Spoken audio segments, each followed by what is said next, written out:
everybody, to EquinEdge Live. I'm Scotty McKeever. I'm in California at the moment in Newport Beach at Lido Village, and beautiful weather here. This is going to be How to Bet the Kentucky Derby 2022 with Scotty. That would be me. We'll talk Derby as well as the Kentucky Oaks tomorrow from Churchill Downs. That's for 3-year-old fillies. Feel free to chime in on who you like along the way and get in the chat room and let me know who you like. We might even make a few wagers on some of the upcoming races as well. Okay, so what's up, Billy? What's up, Coach? How are you? Scotty in the house. Lawrence, Kent, you guys doing okay? You guys ready to go? Gonna, it's not like covering the races like we normally do, but I think it's extremely important. And welcome, Green Eggs and Ham Racing, Jonathan, Boss in the house, Mr. M. We're gonna talk about the Derby. We're gonna talk about the Oaks. We can pretty much talk about anything you guys want to talk about. It's my pleasure.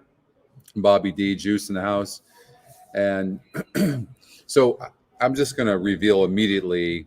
Thanks, Leslie. I'm gonna reveal immediately what I like, but again, I'm in Newport Beach right now. My daughter Alexis is getting married tomorrow, and so me and Anna are down here in California. Pixel Partners, what up? Kevin in the house. Hey, Kevin, how are you? Hope you're well. Steven, we're down here, and we're staying at a hotel called Lido House, and it's gorgeous. I'm here right now in the lobby. Well, it's kind of like a bar restaurant here that they have. It's really great. Got a Diet Coke here. Just had my coffee. And I just did my coaching class too. By the way, I do coaching classes every Thursday. So if you've not joined those, I actually had about 7-8 people in the coaching class today, which was nice. We take up to 15 and pretty much just go over races by race and handicap the same way I do on the shows, but it's a little bit slower version, and it's easier to ask questions. And Bill wants to talk Yankees, blah blah blah. Yankees, Yankees, Yankees. Go Dyers. And so anyways, it's gorgeous weather down here. I think it's about 73, 74 degrees down here in Newport Beach, and just sunny, a little bit overcast, but it's just so nice. So hopefully you guys are doing well. Canterbury Park in the house. Love it. Love the racing from Canterbury Park. We might look at a few upcoming races. If there's something you want to look at, I don't see why we wouldn't break it up. It doesn't have to be all Kentucky Derby and all Kentucky Oaks, but we'll certainly get to the bottom of it. You guys really help me a lot when you ask your questions. Maybe it's something that I missed. What I really do think is this is a tougher Derby than normally because a lot of lightly raced horses, and you really want to look at pace, I think, and you want to look at the trip a horse is going to get. So that's going to be important. We'll talk post positions. You can see I've already eliminated the 1, 2, 3, 13, 14, 17, and 22. So 22 is not in yet, but obviously it'll only 20 horses in here. Probably get rid of this one and this one, who might not get in anyway. So Pioneer Medina's 50-1 in the EquinEdge morning line. I don't think I'm going to let the EquinEdge morning line sway me too much, because you can imagine how hard this job is to handicap all these really wonderful horses, right? So, hey, Juan, happy Derby weekend to you.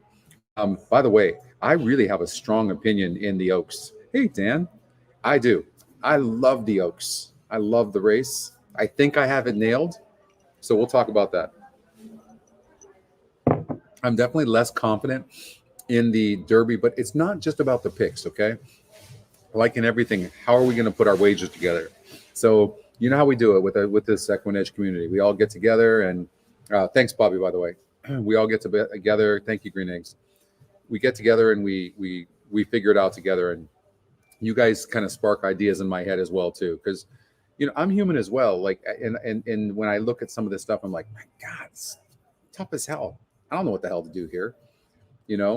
I think I just have a little bit of an advantage having built EquinEdge, and so I understand it a little bit. So I think that I use it better than most people. But other than that, honestly, I'm just another handicapper, and other people can find angles on EquinEdge that I don't even look at. Yeah, happy Thursday, Kent. You know what I mean? So that's why I really do rely on our community and you guys in here. So, thank you, Kevin. Thank you so much. It must be the haircut. I cut my hair. I guess I didn't shave, did I? I don't know. I've been losing a little bit of weight too until I got here to California. It's just ridiculous. You can't go on a plane. First of all, they have crappy food, and then eating terrible. And so I had French toast for breakfast this morning. I'm actually a pretty good eater usually, but that French toast was killer. I'm normally at home. I'm drinking a bunch of water. Now I'm just drinking a bunch of Diet Coke. I don't think I had a glass of water yesterday. So okay, here's the reveal. You guys ready? These are my picks for the Derby. I'm open to change my mind if that tells you anything. Okay, there they are. White Abarrio, the EquinEdge long shot to win. Zandon, believe it or not, he's a slow breaker, but I actually really like Zandon, and we'll go over as to why. And I also think, hey Chuck, I also think you're from Saratoga. Nice. Yeah, I'm here for the French toast as well. It was so damn good. Zandon, this horse really does look like the real deal. And Flavien Prat, the one thing you can count on with all these horses that Flavien Prat is most likely going to give this horse a good ride. And I will say this, that 10 post is perfect. Perfect.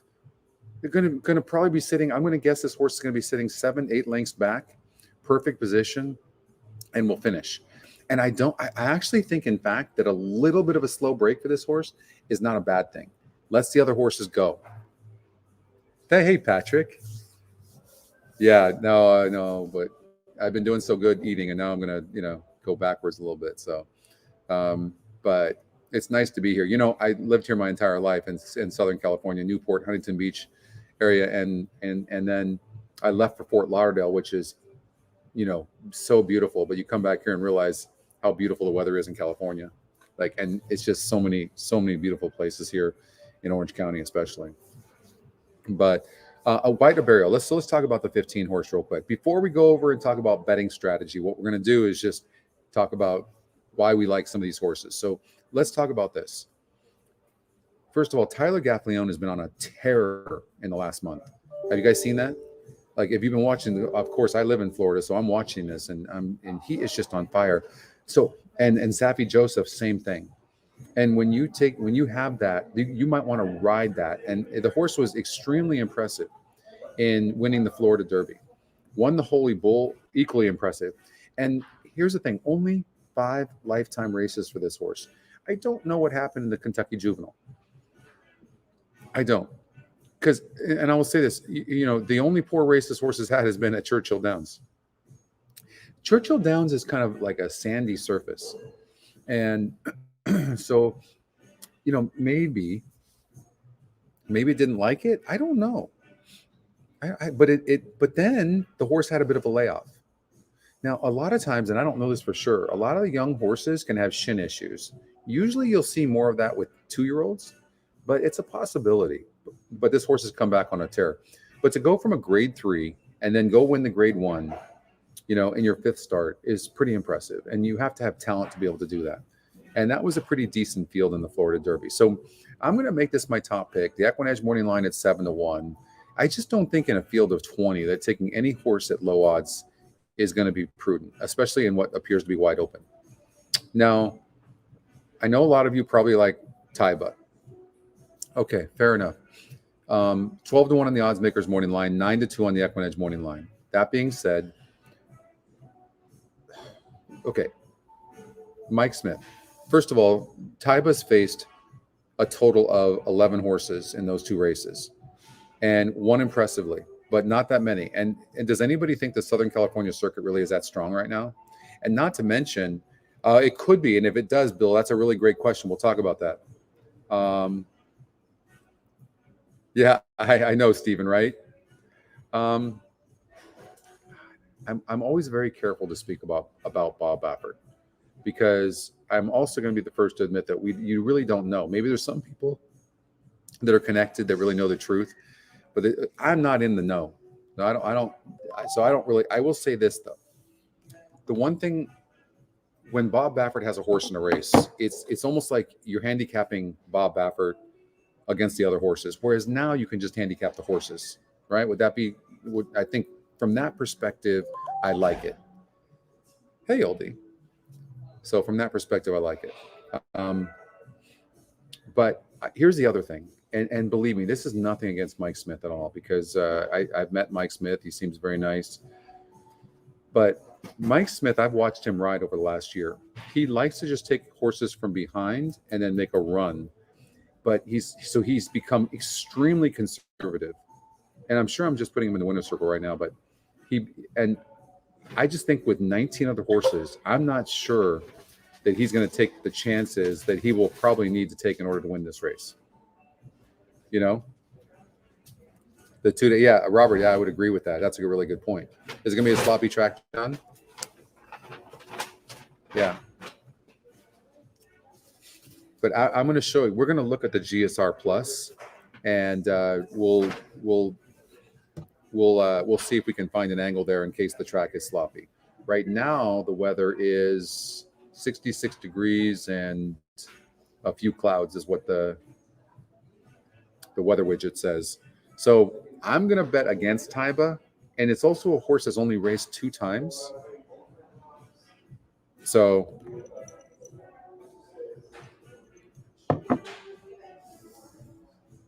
70% chance.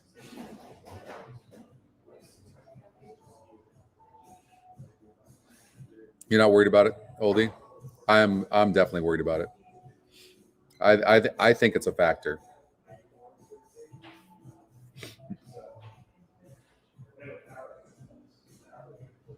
We're working on that, Wesley. Great question.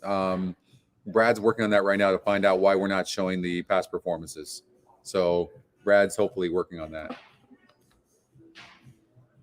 Let's go. I agree. It's going to be fun. As a matter of fact, I'm going to text Brad and see where he's at right now on this.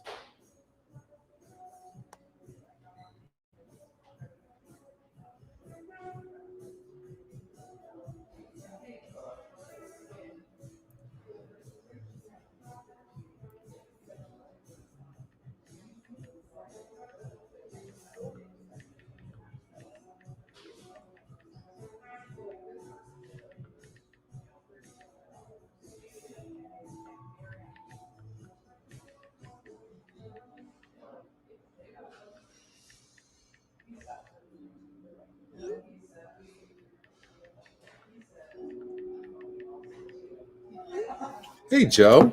How are you? It's been a while.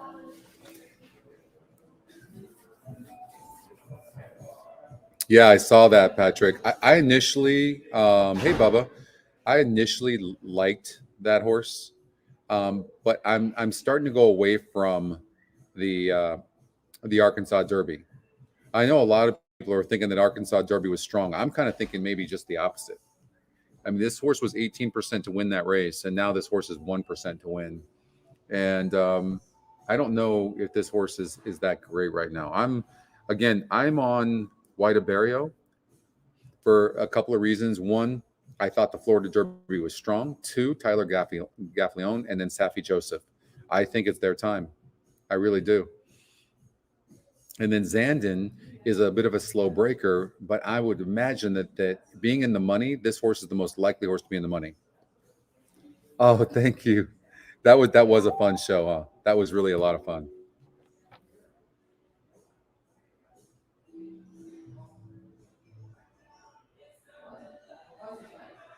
Brad is so funny. So Brad is working on those past performances for the 2 Japanese horses. So hopefully we'll have that up on the site soon. But yeah, that was crazy, huh? God, 9.5 hours. I think that was. But Zandon, I think that this horse is reliable to run a good race. I just don't know that I'm willing to put this horse in the winner's circle. Messier. Okay, let's talk about Messier. So it's 35-1 in the EquinEdge morning line.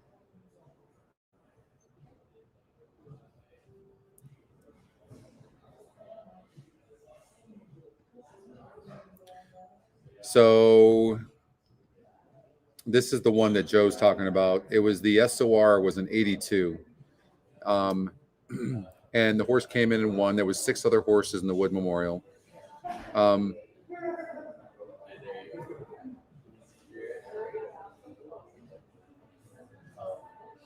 That was a 93 GSR, and the GSR is dropping down to a 75.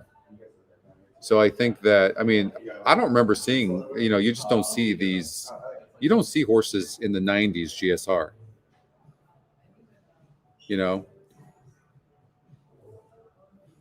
The 10 spot, if you look oldie at the 10 hole for the Kentucky Derby, it's absolutely a great post position. Absolutely disagree with you on this one. Let's look at Messier, and then we'll go to that. So, but with Messier, this horse was part of the San Diego Derby, was in a perfect position and lost. I just, and this horse is, going to be near the pace. Yes, it won. It's been the favorite. I mean, it's okay.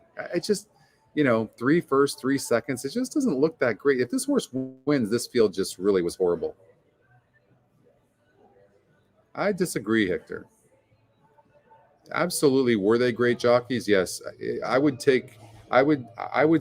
John Velasquez is really, he was doing very well in the beginning of the meet over at Keeneland. So, but Mike Smith is not the same jockey at all. I think anybody can agree that he takes the horse back and then makes a run. And if he's not in trouble, that's what I've seen anyways. Again, I'm just trying to handicap the race. It's not about Mike Smith, because he's, in my mind, a legend.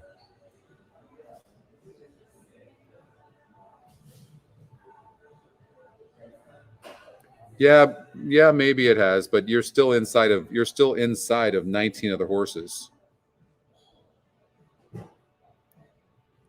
I don't think I think the 10 post is fantastic.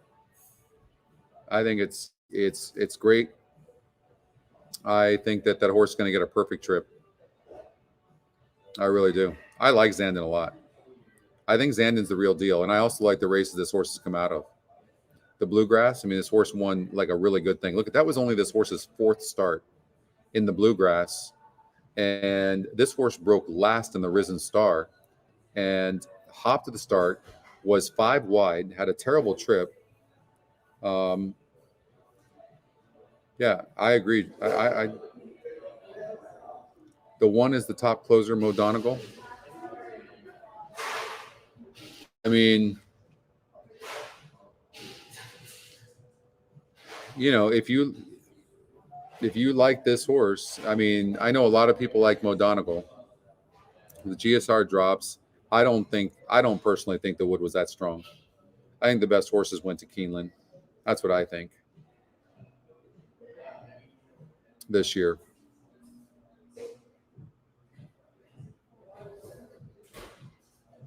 In the Holy Bull, what happened to this horse?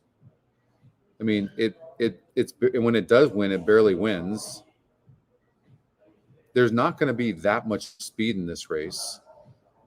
And usually in the Kentucky Derby, you don't see horses coming from so far back. So, and this horse has like no speed. So I'm not. You think the Bluegrass was weak? I don't think so. Oh, I so disagree with you. I think just the opposite. I think the Bluegrass was strong. Let's see if we can look at that.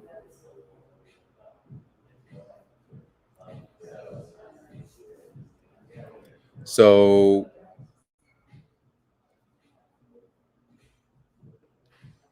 it was very competitive. Smile Happy got second in that race.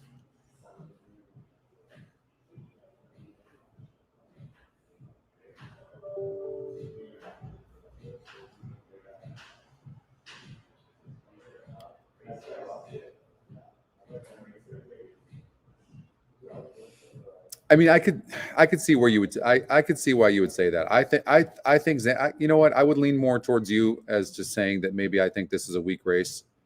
I could see that, but the horse beat this field like a good thing, and did it easily. But I could see what you're saying. I just feel like all of them. Same thing with like Taba. Who did Taba face? Right? Yeah, I agree with that, Oldie. That I agree with. I think that horse is overrated.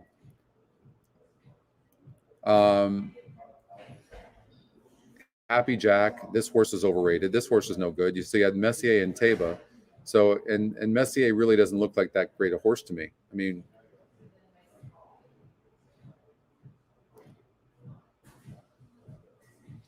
I don't know, Greg. I would agree with Oldie a little bit. Like I don't know that on paper that thing looked that great. You know. Um, by the way, I hope you're well, Greg. Um, but morning, DeAndre. But I just think the horse is really good, right? And really coming into his own right now. This race, all there was in this race, Forbidden Kingdom was overrated. They were dueling up front. So here's what I do think too. They were dueling up front in this race, right? So and Messier was the only one to hold, and Taba really got a good trip, and Forbidden Kingdom was an overrated horse in my mind. It's tough, man.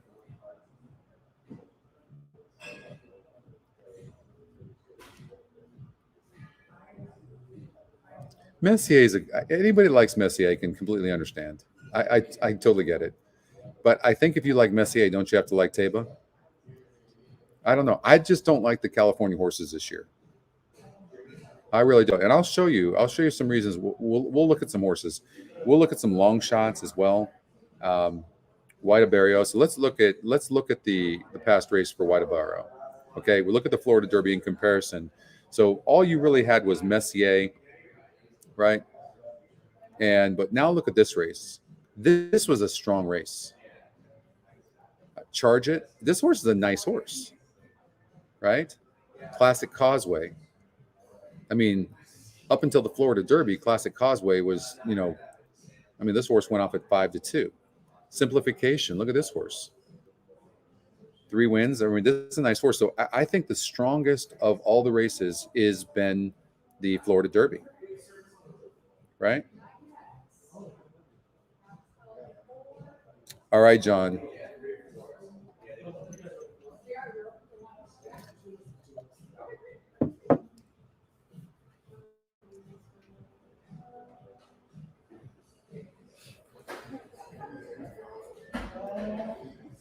I don't love the Japanese horses, but I'm not able to look at their past performances right now because we don't have them on the site, but we're about to add them. So they should be up in the next probably 2 hours. So it's hard to talk about them since I can't really see them. But I do think, I mean, the Holy Bull is a grade 3, Oldie, but I do think that the Florida Derby was the strongest race. And Guadabaro is a lightly raced horse. I mean, on paper, this looks like the best horse. And the connections are solid. And let's look at I mean, I just think this horse is, I think this horse is so good. Hey, Catherine. I just think this horse is so good. So that's why I'm taking Guadabario. I made Charge It. So I'm taking 2 of the 3 horses. I made Charge It my third horse. I mean, this horse was well meant too. First of all, it's 4-1 on the EquinEdge morning line. And look, Classic Causeway, by the way, was 4-5 on the EquinEdge morning line. So it's not like that horse wasn't meant. And Guadabario, this horse and this horse is going to get a little bit of pace. It's not going to matter. This horse can be, I honestly think this horse could be even closer to the pace that it wants. This is the horse to beat. It really is. And I think, and we'll talk about how to bet. They were crushing in the UAE. They were doing good. And on Breeders' Cup, of course, those two did really well. I think that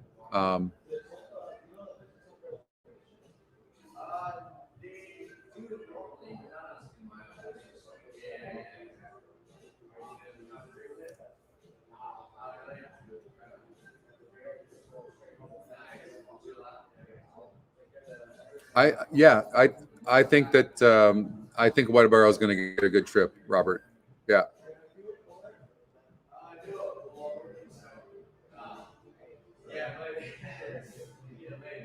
Hey, Kurt.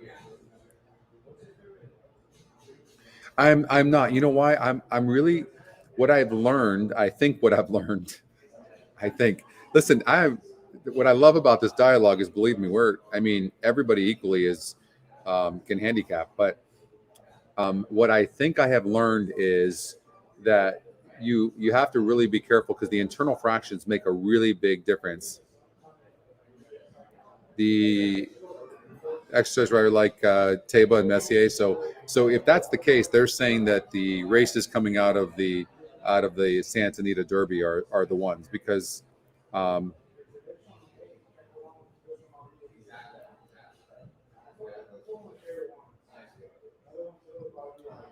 Wow, that's I didn't, Oldie, I did not know that, by the way. Hey, Cliff, it has been a long time. Good, good, good. I'm glad you're here.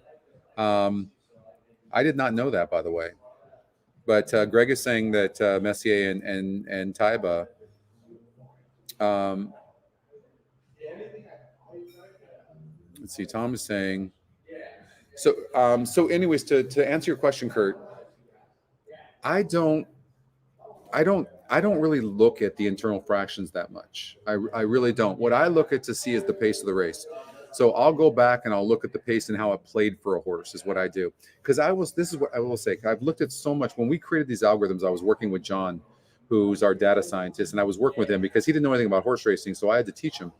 And while working on this stuff, I that's why I took time off of our website. I started seeing how time did nothing. Like I would see horses that faced each other the next time out, and they ran on the same day, same track, and one time wise beat the other one by 12 lengths. I saw this so many times, but in one particular, I remember seeing it 12 lengths, and the one that would have lost by 12 lengths on that same day came back and smoked the other horse. So I think there's more to do with pace. Pace makes the race, and then class is a huge factor. But pace that's why our pace number to me is so money.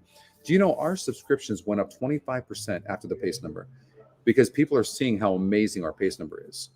Our pace number is about 30% better than the next closest pace number in all of horse racing. We've already looked at every single of our competition. Our pace number is so good. So good. No, that's true, Scott.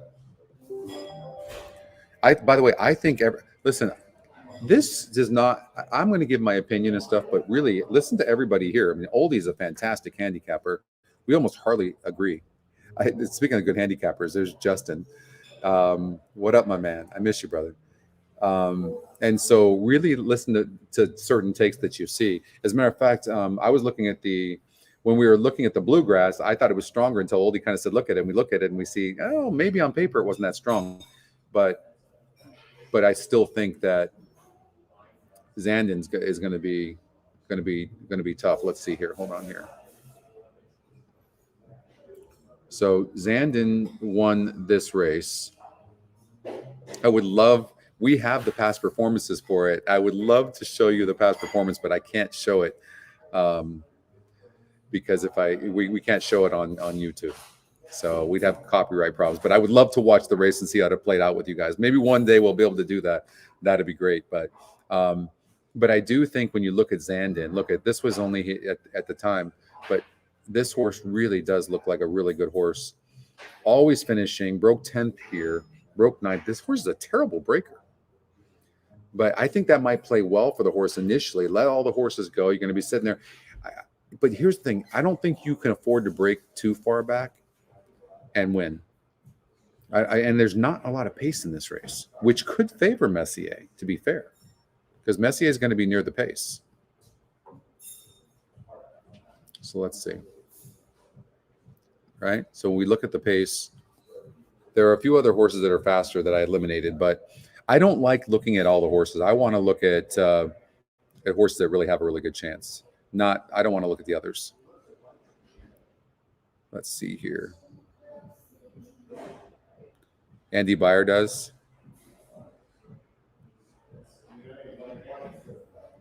Andy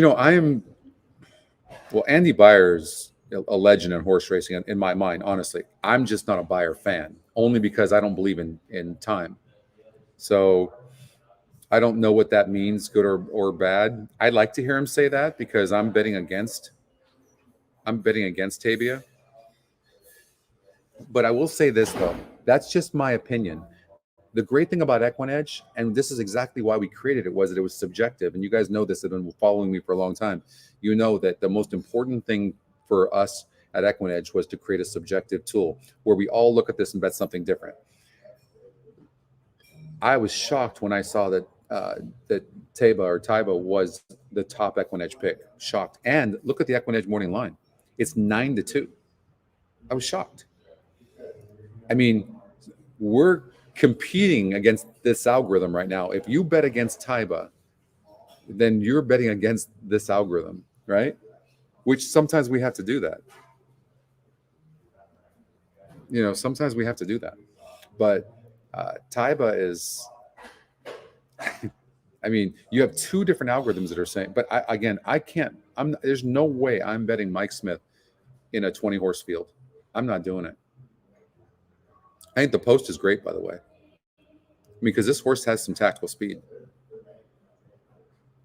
I don't like the 35-1 on the EquinEdge morning line on Messier. Isn't that crazy? And look at almost every time this horse has ran, it's been, if you look at even here, look at the morning line. It's always been a favorite. Look at this, 5-2 on the EquinEdge morning line, goes off at 6-5. Look at Taiba was 9-5 on the EquinEdge morning line.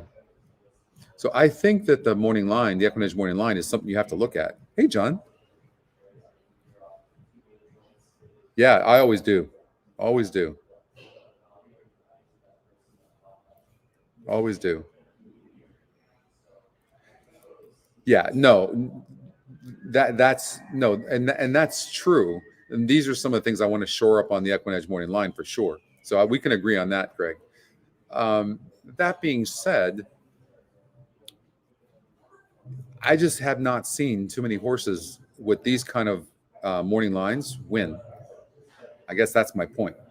Now, these races are way more competitive. So maybe this horse shouldn't be 30. He's not. This horse is not going off at 35-1 at all. That's not happening. But that's not very endorsing, right? What do you guys think about this 8 horse?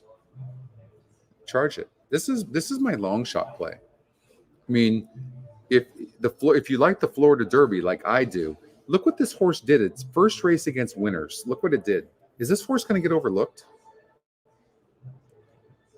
In its very first race against winners in the Florida Derby, this horse breaks 10th and gets second to Guadabario.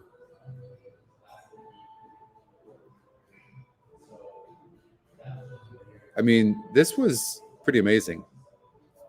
Yeah, he did really good, Bill, over at EquinEdge. I mean, did really good over at Keeneland. I mean, the EquinEdge long shot was absolutely in fuego. In fuego. Right? I'm kind of thinking the same thing. I'm kind of thinking Charge It could be really. You don't like the Florida Derby, huh? Yes, please.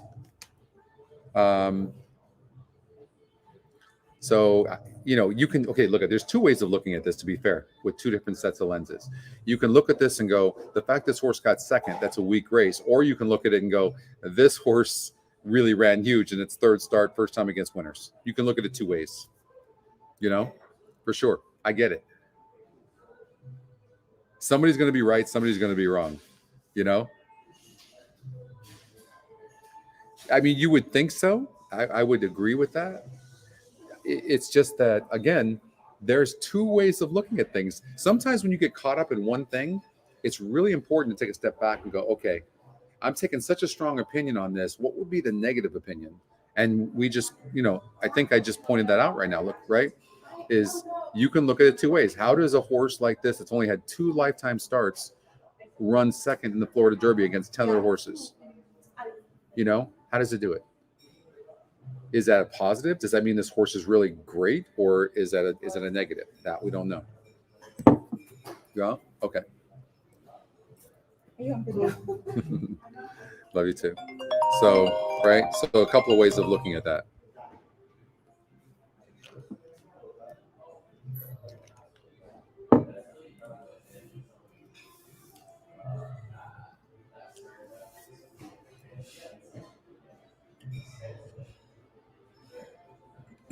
I agree with you, Joe, by the way. Yeah.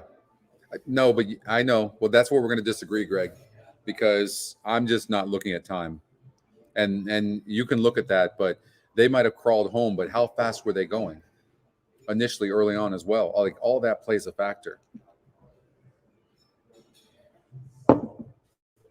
If all you want to look at, if you think about it, if all you want to look at is the finish time of how they finished, you will never make money doing that. It won't work. It works a little bit better in turf races, but on the dirt. I mean, just so many things, surfaces that day, how fast the track was, so many things. What if the track was slow? What if it's playing slow? Of course, they're not going to come home fast. You know, no. There's a lot of things to look at. Hey, Anthony, welcome. Good to have you here.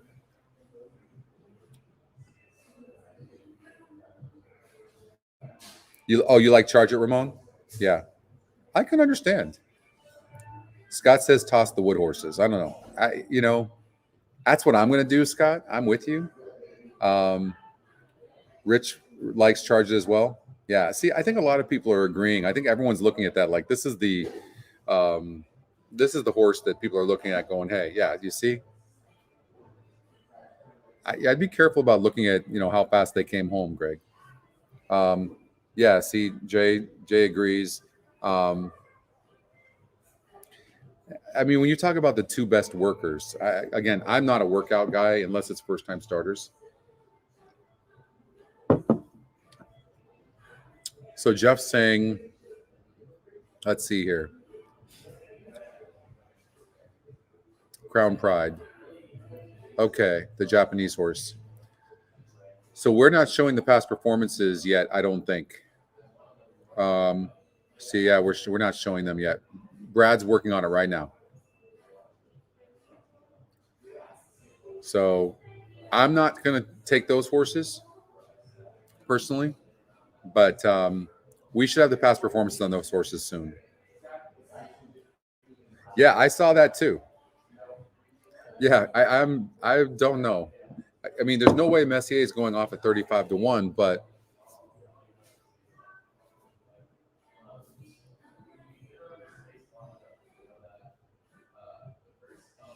so here's another sign for me also. On a wet track, true.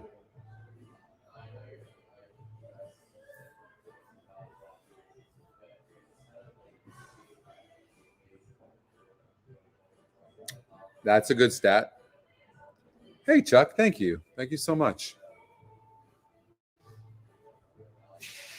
Um, okay. So one of me, the way I look at things too, when I look at like Messier, and I see how look at how many look at two times where this horse 50 cents in the dollar, and then last time this horse was in position to win. Like the good horses just don't usually lose those races. They just don't. They find a way to win those races. I don't really like the running lines of what I'm seeing with Messier, but that's just my personal opinion.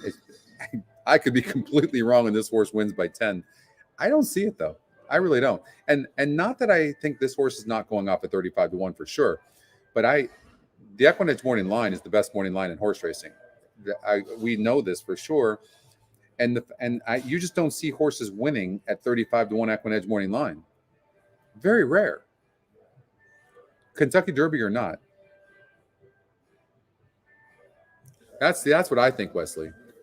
That's what I think. What is throwing me off? That's a good point. Hey, that's more important than what we're talking about for sure. I'm with you. I'm about to get a drink myself. I'm going to finish this Diet Coke and then I'm going to get a drink. My pick, Catherine, is White Avario. I really do. I like the Florida Derby, but I'm going with a different set of lenses because anybody that wants to argue with me, I could not make the argument, and that's this. So the argument is this: is this race, the Florida Derby, when you look at how some of these horses ran when they shouldn't have run, so like Charge It only raced 2 times prior and got second in a grade 1 race in the Florida Derby. A horse isn't supposed to do that. So it's two things. Either this horse is an absolute beast, right? Because it broke 10th. It broke 10th in the Florida Derby and got second against a nice horse in White Avario. So you can look at it this way. I told you there's 2 ways of looking at it. Oldie's looking at it and going, the race was weak. I'm looking at it and going, I think Charge It looks like a monster to me. I love the breeding, by the way. I'll take Charge on the bottom side and then tap it. It could be Ross. It could be. And I'll tell you, if it is, it's not perfect, right? But and I'm assuming you're talking about the morning line. So when you're looking at this, it's going to be interesting to see what these horses go off at, right? For sure.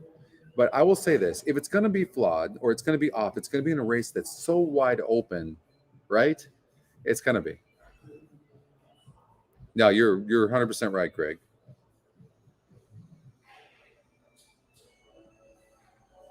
What was that horse? Anybody remember? I don't remember, Steven. So Safi said this about this horse. See, he scared me. He's a monster. Also, great pedigree. So thanks for bringing that up, Robert. That's a really good point. That's a segue into to looking at this and going, okay, hit the gate, lunged, broke 10th, and runs like that. And then let's look at the GSR plus. An 82 on the dirt tab. It's unbelievable. And look, I mean, this is horses all day long. Look at the breeding on this horse. I'll take charge on the bottom side. By the way, too, just on that note, guess what's coming? Eventually, what's going to happen is you're going to be able to click on the sire, and we're going to have statistics up here that show you first-time starter stats, things like that. So all that's coming. Same thing on the bottom side here, like with I'll take charge. You're also going to be able to see each of their past performances too. But the breeding on this horse is just tremendous. So maybe it's not a fluke.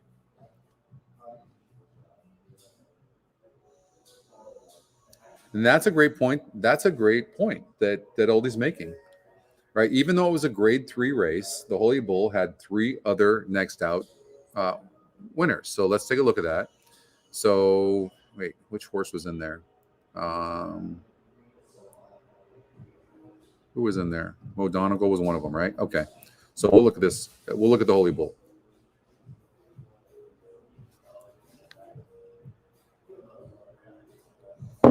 So if you look at this race in the Holy Bull, Wada Burial won that race. Against Simplification, who's in this race, right? Who got second in that race. So maybe Simplification is getting overlooked. Is that a possibility? Did I get rid of that horse?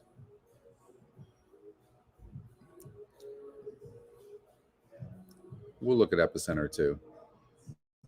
Okay, there we go. So maybe we shouldn't be getting rid of Simplification. But Simplification was right there. I bet this horse, so I know. And then this horse had an 86 GSR, 17%, 78 SOR. This is tougher, obviously.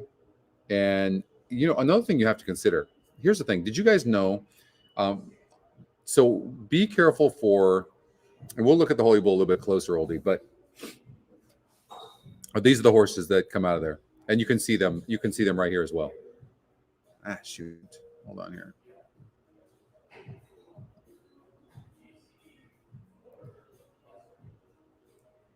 So Mo Donegal, who came back to win the Wood Memorial. Okay. Simplification came back to win the Fountain of Youth. Tis the Bomb came back to win a non-graded stakes race and then came back to win the grade 3 JR stakes. And then Wada Burial, we know what this horse did, came back to win easily the Florida Derby. So that Holy Bull has proven to be a really good race. So maybe one of those 4 horses, maybe do an exacta box, those 4 horses, Wada Burial, Tis the Bomb, Simplification, and Mo Donegal. I hate the rail from Mo Donegal. Hate it.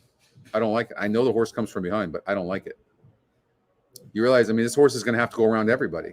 It's going to lose ground from the inside, and then it's going to have to come around all these horses and most likely go wide.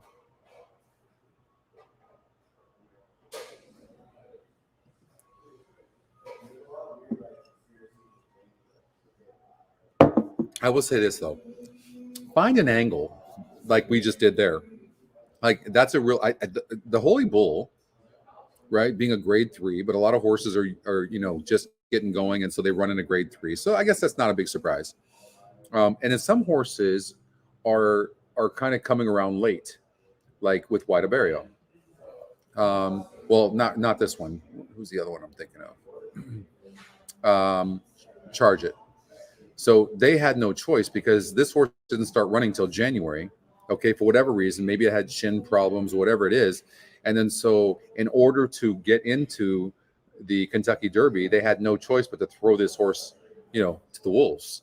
And the horse passed the test. So I'm going to assume that Charge It always had potential. And now you've got from April to the first Saturday in May. So there's been over a month where this horse has had some time to even get better. And I imagine this horse has just gotten strong. And then look at these workouts at Churchill Downs. Are you kidding me? I mean, I'm just going to guess these are easy. And this horse is really loving the track. And not every horse likes the track. And here's another thing you need to know. And if you go online, you can read. I was reading this last night. Churchill Downs, it's got a quarter-mile stretch, and it's very deceiving horses. So jockeys have a lot of confidence, and so they get to the stretch, and they think, oh, I'm home free, and another horse comes from behind. Well, that's what I see happening with White Barrio. I really do. And I see Charge It doing the same thing. Look at the breeding. And here's another thing, too. When I looked back over like the last 5 years, and the horses that I looked that won the Derby, because I have the ability to look at them on another program that we have. And I looked at it, and every horse that won had a GSR in the 80s, every one of them. So from that perspective, if we do that in this race, then only these three horses could win. Cyberknife, Taba, and Zandon. I'm going away from that with Charge It and White Barrio. Let's look at the breeding for White Barrio. See, so this is the negative here for White Barrio. So this horse,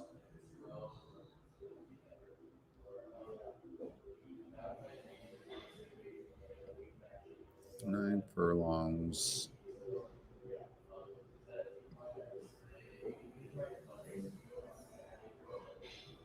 That was in 89.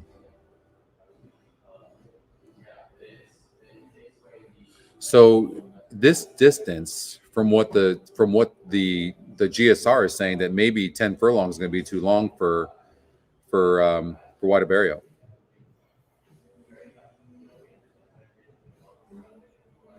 Yeah, I mean, that's a really good point too, Nathan.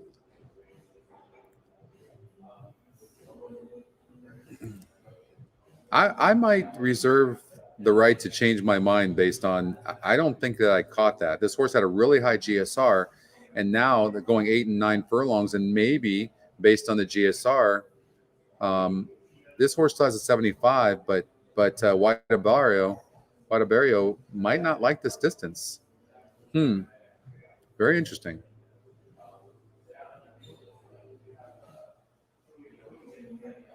I don't know. I mean, hard to see. Why, Evan?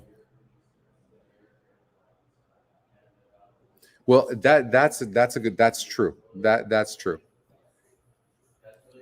So you have to the horses all had 80 plus GSR in the last 5 years. I didn't go back any further than that. I felt like I saw everything I needed to see, right? So they were, they were all over 80J. And now I'm looking at this. I'm literally, see what I'm saying? I'm just noticing this right now. And this horse's GSR is really low. Okay, let's turn the corner. Let's just look in case the track is wet. Let's just, since we don't show it here yet, you're not going to see it here. But what you can do is go over here.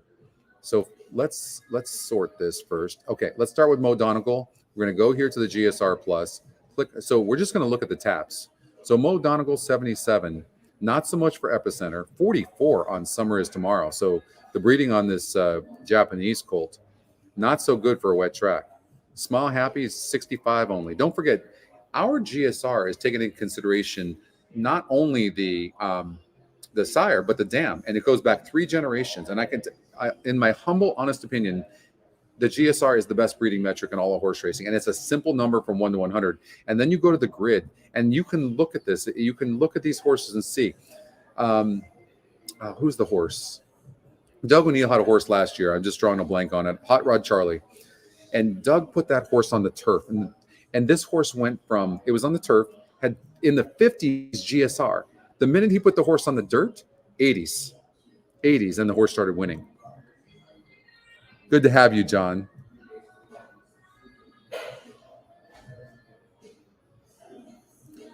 Yeah, oh yeah, but what I'm seeing today is Speed's holding. I'm not sure how it's been, but I was doing a coaching class earlier, and Speed was holding. But so let's just look. We're going to look at the wet tab right now. So Mo Donegal, very good, 77. Messier, an 80. So I'm not even looking at and sorting the races yet, as far as the distances. But let's just look at the tab. So we see Mo Donegal, 877, Messier, 80. Crown Pride, not so great at 68. Look at Charge It, 78. No good for Tiz the Bomb. Zandon, really not that great. Power of Medina. Here's a long shot. And this horse is going to go off at 100 to 1. And this one has got some ton of wet breeding. Taiba. Whoo. Top EquinEdge pick. 9 to 2 EquinEdge morning line. 85 on the wet tab. Holy crap. This is an unbelievably well-bred colt. I'm just not really a big Mike Smith fan at this point in his career. Simplification, a really nice 77. White Aberio, good 77. Cyber 90 for Cyberknife. I initially really liked Cyberknife. I don't know why. We'll have to talk about Cyberknife and look a little bit closer and see. But no, but I think Oldie, you have to compare it also. You look at the number, but you have to compare it to the other horses that it's facing, right? So I'm just comparing the 67 against a horse like Cyberknife that has a 90. 64 is low, and then Zozo 66. So yeah, I mean, normally that would be a decent wet, but when you're talking about a 90 for Cyberknife, I mean, look at that. Incredible. And then so if you want to take it even further, you look and go 10 furlongs, it's an 85. 10 furlongs. I look at this. Even the wet is saying this horse, White Aberio, does not want 10 furlongs. Simplification, very good on wet. Look at this. We could see some prices. Taiba, 84. That's how good this breeding is. Look at this. 84 going 10 furlongs, but look at this. Like, this horse is so well bred. God, I just did not like the San Anita Derby, but I could be wrong.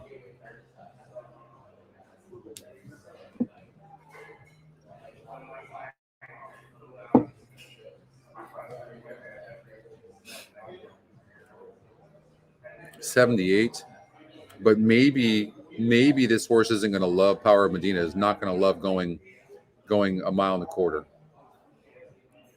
Look at Zandon look at Zandon. Do you think this horse is not bred? Look at this horse. Look at this horse. A 92. I don't think I've ever seen on the dirt tab a 92. But it's 81 going 10 furlongs. I think Zandon, except for the braking issues, I think Zandon could be very, very tough. And then you look here with Charge It, and it's really good too. But look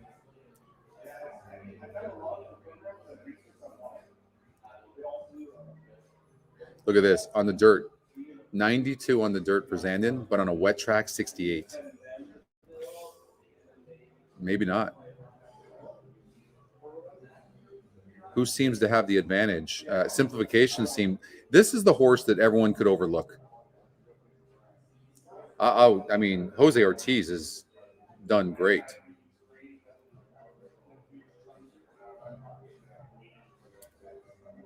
Are we overlooking this horse?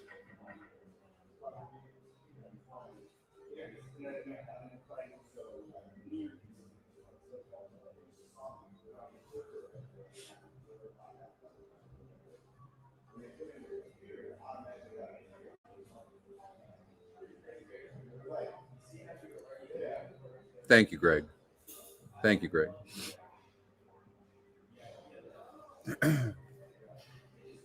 I in a race like this, right? I just think, I'm looking. I really was impressed with White Aberio. The breeding is tremendous for sure, but now I'm letting one thing maybe throw me off, and that's the GSR, because It just seems like going 10 furlongs, our GSR is solid. And so when it's saying, I mean, and look at this, this horse is 9 furlongs, 89, 87, but then it gets to 10 furlongs and look, it just drops. This means that this family, that does not mean that this horse could be an anomaly. It certainly could, right? But this horse going 10 furlongs, this family, both sides, they have not done well going 10 furlongs. That's what that means. And if they have, they did it at a lower level, not at a high level like this. Just something to think about. See, I've done 2 shows and I had to send in my picks to Naira, right? Because we have a sponsorship deal with Naira. And I had to put in my picks already. But the more I'm looking at this now, as I look closer, I'm seeing that maybe I don't love White Abarrio. Such a tough race. He did, Alex. Did get good trips. No doubt. And I think this horse is just so bred well. This is such a nice horse, no doubt about it. But maybe it could be limited going 10 furlongs. Or maybe, here's the thing, you have to remember this too. Maybe this horse is just so good. You see how you can look at it? We can spin this however we want to spin it. Let's take a little bit of a break on this, and let's just go to, it'd be kind of fun to do. If you guys are cool with this, we'll go to race number 7 over at Churchill Downs. And we'll just, I do want to look at the results of the last few. Let's look and see. We can't watch the race replays, but let's just see. So I watched this horse, and I'm pretty sure this horse went gate to wire. This first-time starter 4. So I don't know how it ran. Blue Cove or Cove Blue. This horse went gate to wire. I think speed's holding up there. Baby Yoda, this horse ran good. I watched this race. James Jones, the 2. I think, look, there's not much speed in here, but look at.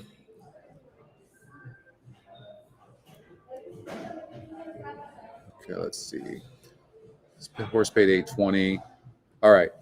So I'm not sure where Naira's using those picks, actually, Dan. But you know which ones they're going to give out because I gave them those. So the ones I'm talking to you about, I gave, but the more we're talking about it, the more I'm not loving White Abarrio. So, but we'll see. You know, how many times this happened where you go change your mind and then what you originally liked came in and won, right? So this is not a science whatsoever, you know. Tis the Bomb has speed. No, I didn't, Greg. I only sent in the picks for the Derby and the Oaks.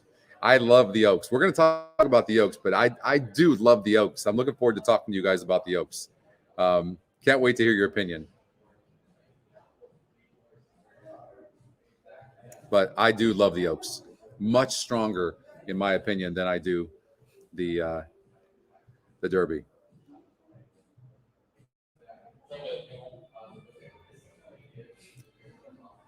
Zandon and Epicenter. Let's see here. Yeah, that's what I'm worried about. That's what I'm worried about, Ken. I'm really worried about that. That's a great point, too. I've said this all along. I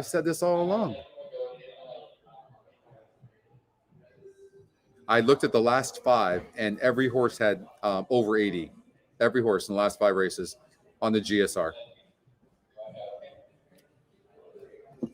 For the distance. You like the 2, David? So David likes Social Dilemma. I'll have to watch it from my phone with you guys because I can't show it.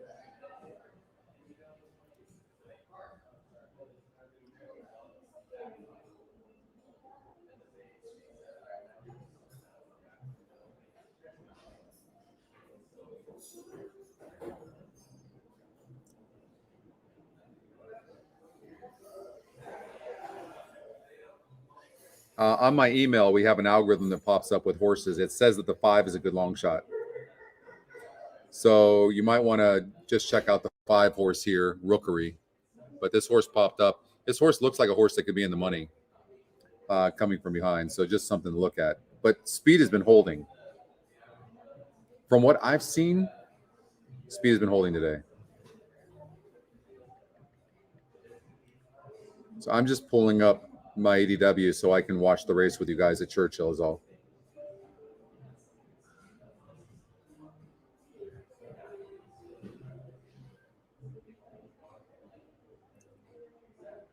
So they're okay.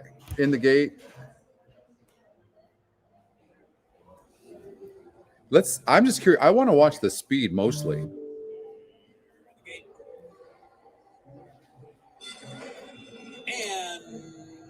they're off. Even beginning, several looking for that early lead. Wings of an Angel from mid-pack is out well. Also there is Belle Rebelle. Ursulina down toward the rail, and on the far outside, Anna Volante makes it 4 across the track early. So down the backstretch run, Anna Volante for the outside. They're flying. Up for the lead. Wings of an Angel is right there second. Belle Rebelle in between them while third. Ursulina toward the inside is fourth. Downtown Abbey is fifth. Love of My Heart racing sixth by 2. Flashy Charges all the way back in seventh, just 2 ahead of Rookery.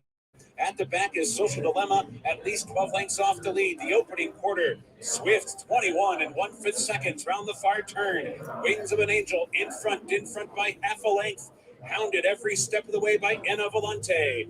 Downtown Abbey revs up now, takes over third. Love of My Heart winds up with a wide sweep from fourth. Ursulina's in behind horses fifth. Flashy Charge Angles outside sixth. They're racing for the 8th pole. Wings of an Angel is still in front. Love of My Heart is bearing down. Quick quarter, but nobody's coming back. No one's coming from behind, even with that quarter. There's a 16th to go. Love of My Heart comes away with the lead. Social Dilemma. 2 ran huge considering. As well. Love of My Heart got it. 3-2-4. Holding on to do it. It's tight for a second. Social Dilemma or Downtown Abbey. Then it was either Flashy Charge or Wings of an Angel. I mean, they flew.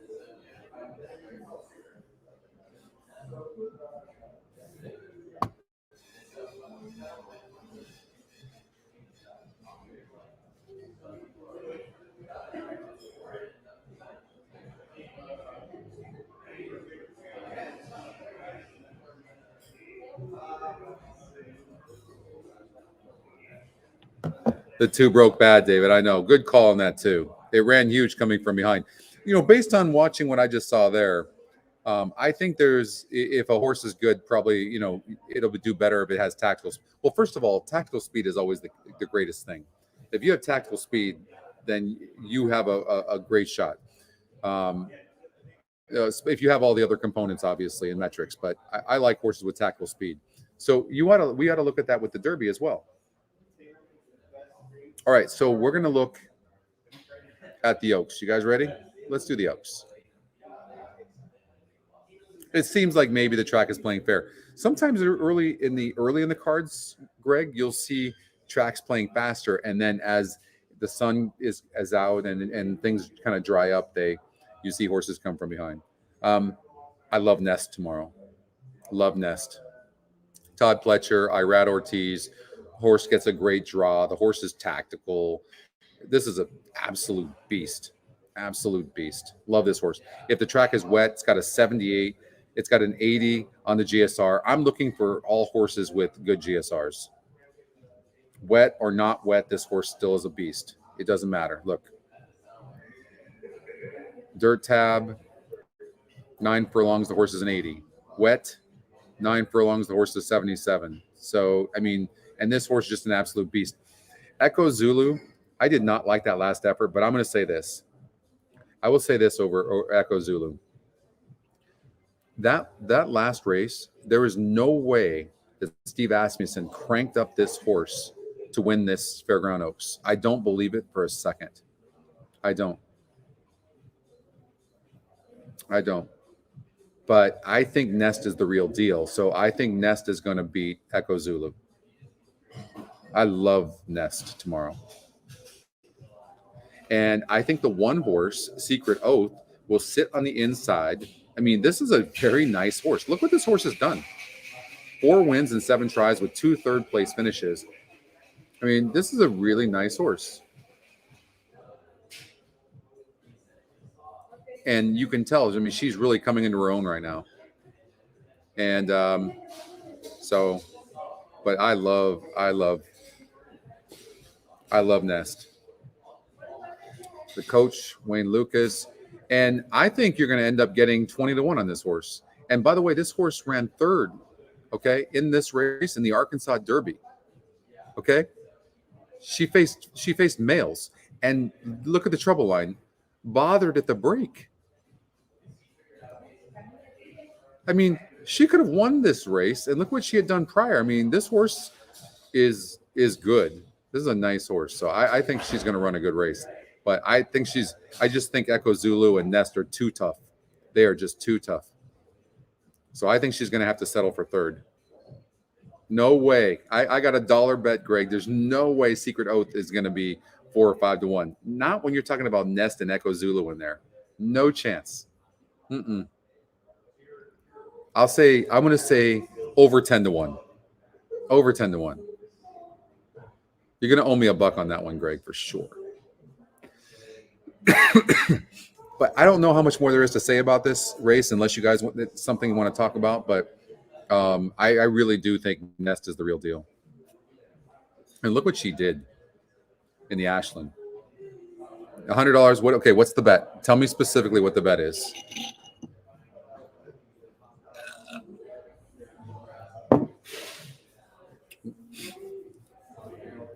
Brian says, Kathleen O. Did I throw it out?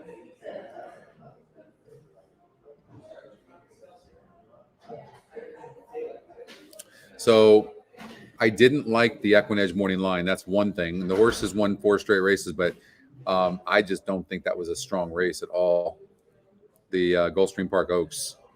And look, it only faced a few horses.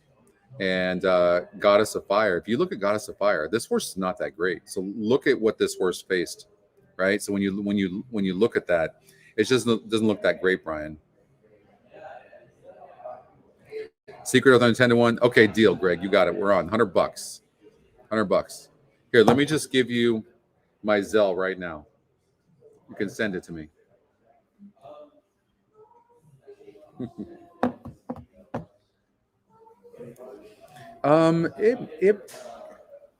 It might, but what I'm looking for right now, I think, is yeah, you can see I don't like Kathleen O at all. That horse is no way going off at 7-2. I'm looking for horses, so we'll go back to the well, I'm gonna look at Belmont Park just for fun, okay? Just to break it up a little bit. So a huge SOR here on the 9-horse Power Agenda. You see the win percentages are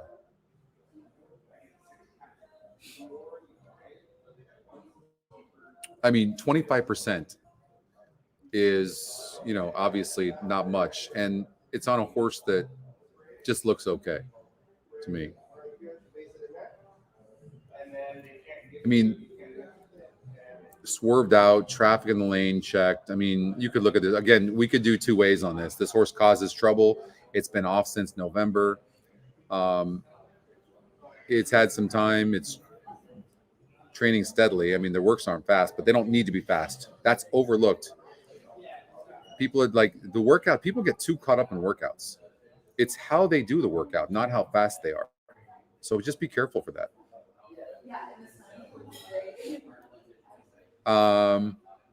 As far as pace goes, yes and yes is the EquinEdge long shot. It's got 2 seconds and 2/3 against a 57 SOR. So look, it got this 2 seconds and 2/3 against easier and still didn't win.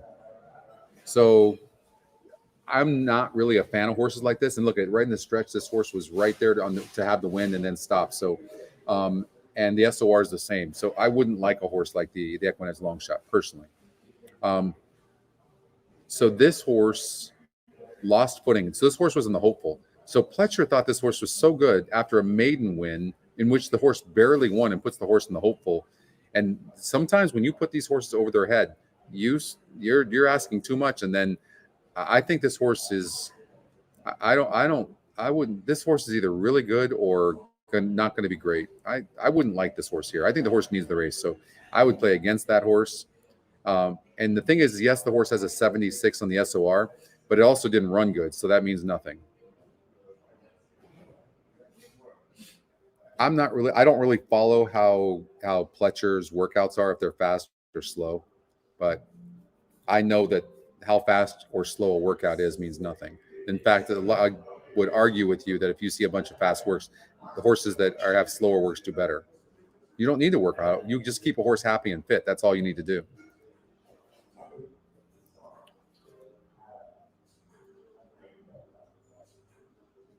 So if you're looking for a tactical horse who's going to get a good trip, second EquinEdge pick is the 10.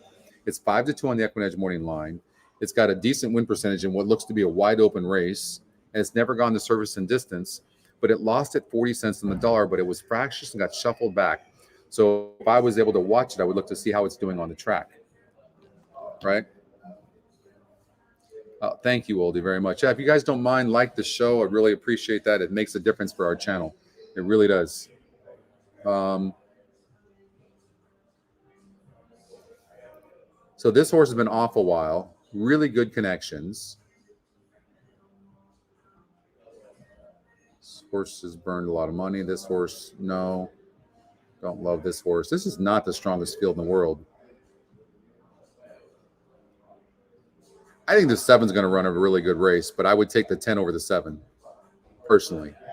And maybe the 8 for like third. All right. That's so much better when we can all watch together. But I kind of like the 10 horse.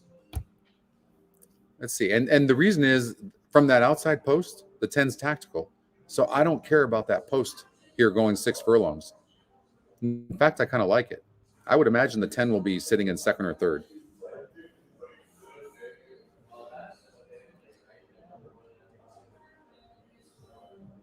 And Oldie's going with the 7. From the inside, our boy Bodie dancing. So 10 broke slow. And a yes on the outside. 10 took a bad step. Our agenda moves up a spot from 5th. High front is on the extreme. 8's getting a perfect trip. The EquinEdge long shot, yes and yes. But against easier, it's had 5 tries to get a win and never got the win. Our boy Bodie opens up a 3.5 length lead over yes and yes. The quarter 21. That's flying. Flying. Our boy Bodie, yes and yes, giving chase in second. Our agenda is third. Dancing Buck down at the rail. On the outside is a high front. 10's going to go wide and broke slow, but like this 10's going to win this race. It is our boy Bodie, yes and yes. And now high front kicks in on the extreme outside. Yes and yes, and high front. And Kawaimea River making a move from the back of the pack. It is yes and yes. And high front. Come on, 8 doesn't like to win. Get up. Get up. Oh, the long shot. 8-10. Oh, God, I love horse racing.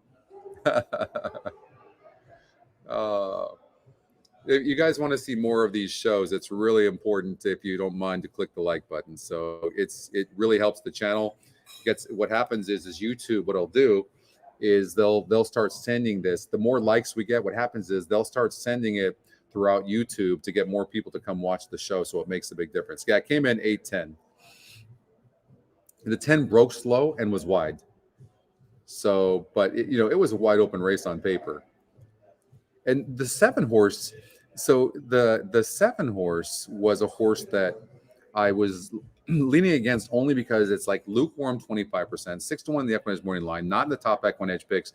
And then you see here where, it burned money as the favorite here. That doesn't necessarily tell the story because it had traffic, but it's been off a while as well. So next time out with a good trip. But whenever you have horses that don't have that great of speed or great breakers, they're just hard to key in on, The odds on Nest, I think the odds on Nest are going to be 8-5 to 2-1. I know, Oldie, right? So, but good race there. But EquinEdge long shot, I mean, you just can't go wrong with the EquinEdge long shot at all. Okay, so let's go back to Churchill Downs. First Saturday in May.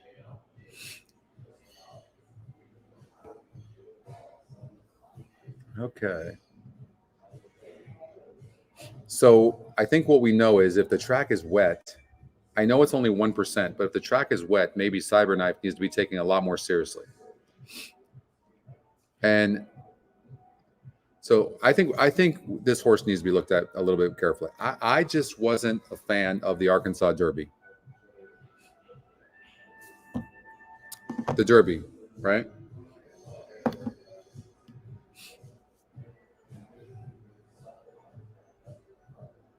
Oh, was that what it was? Yeah.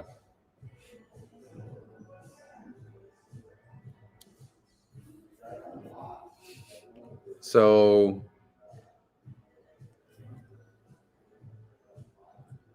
look, here's the thing. Here's one of the reasons why I didn't like this race. First of all, this horse has just beat a shitty allowance field. Okay. Now, okay, let me take it back. Let me preface this. Sometimes these horses learn later. And so that can happen. I'm taking the opinion that this horse isn't that great because look, wins here, gets disqualified, but barely won. And then barely wins this race. And then wins this cheap allowance race against a 68 group, and then comes back and wins the Arkansas Derby. And what I don't like is how is this horse, the fact this horse got bet to 6-1. When you look at his first 5 races, what did he do? If he's being bet to 6-1, what that's telling me is the race is weaker. That's what it tells me.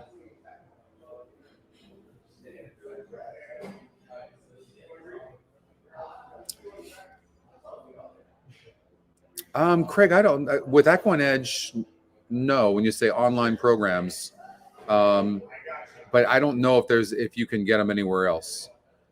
What we're thinking about doing though eventually is like just creating like a PDF where you're going to be able to just print out.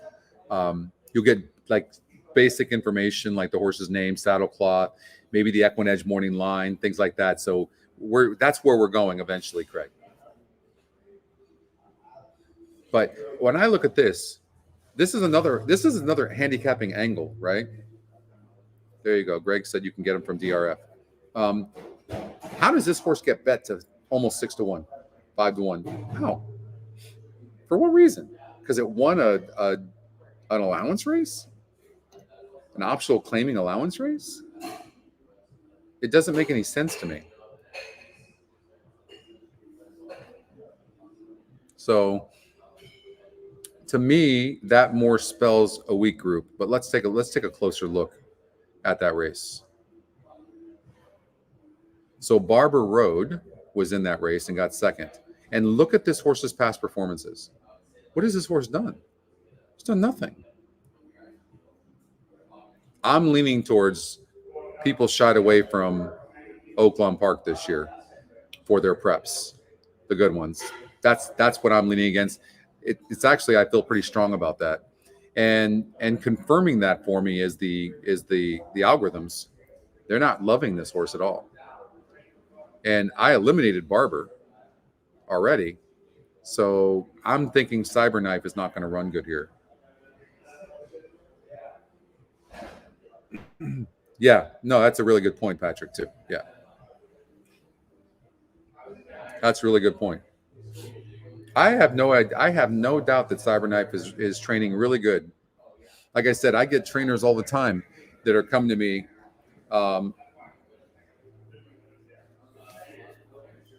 Cyberknife is really improving. Here's the thing, though. You have to remember, too. I get these trainers calling me all the time. Scotty, I love my horse today. I'm like, the horse is 6% to win. These horses just don't win.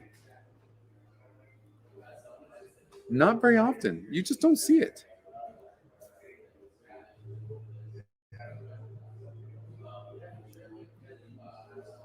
Let's see what Robert's saying. So that's what Robert is playing. Yeah. I have no doubt that Brad's saying that Cyberknife is training good. I'm not seeing it. And if Cyberknife wins, this is the weakest Derby we've ever seen. No. And I agree with everybody too with Zandon. I just have a feeling that Zandon's going to find a way to get beat. But I think this is a really nice horse, and it's just tremendously bred. Whew, this horse is bred so good. So good. But look, the wet surface is not really boding very well for Zandon. Well, no, okay, well, that's not entirely true. Look at this. Okay, hold on. Let me take that back. So overall, the numbers are low, but except when you get to 10 furlongs, 7.5 furlongs, it's in the 80s. So the tab is not great as far as being wet, but they've done good going longer on wet for whatever reason. And this horse has been in the money in all 4 tries, by the way, with issues. With issues.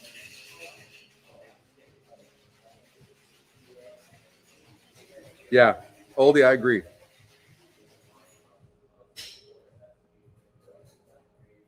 GSR is I would say GSR and their pace are our best metrics for sure.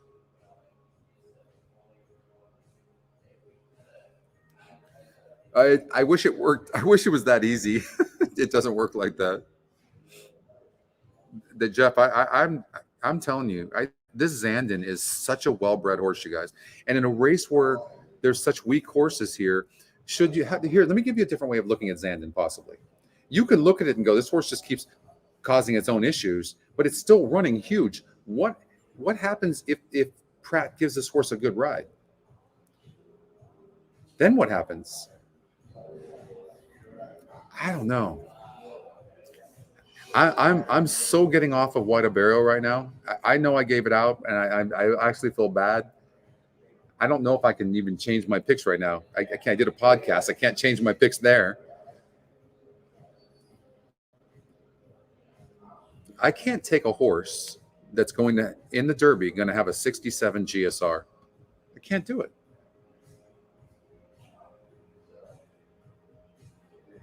You know, actually, Oldie, that's a really good point too. And that's a possibility that sample on that is low. Low sample size on Zandon as far as the family is concerned. It could be that for sure. You're absolutely right.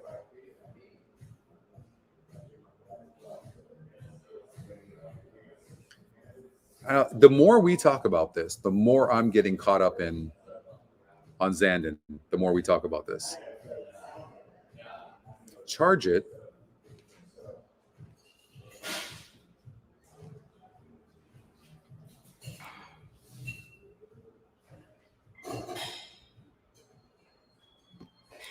I'm still going to have a 75 GSR, right? Going into the Derby. Let's see, Gulfstream Park. Let's head over there for a second.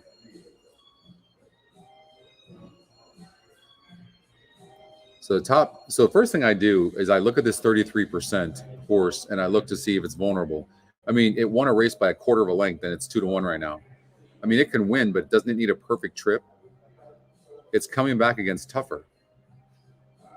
Now the race just looks wide open to me. This horse is actually dropping in class, is a terrible breaker, but Town Classic, the one I've bet on this horse a few times, it's just unreliable. Unreliable. What about this money bag horse, the 3? It's facing a little bit tougher. It's a wide open race. I actually am curious to see it. I would say Town Classic is most likely to be in the money, but I don't know that I would trust it to win.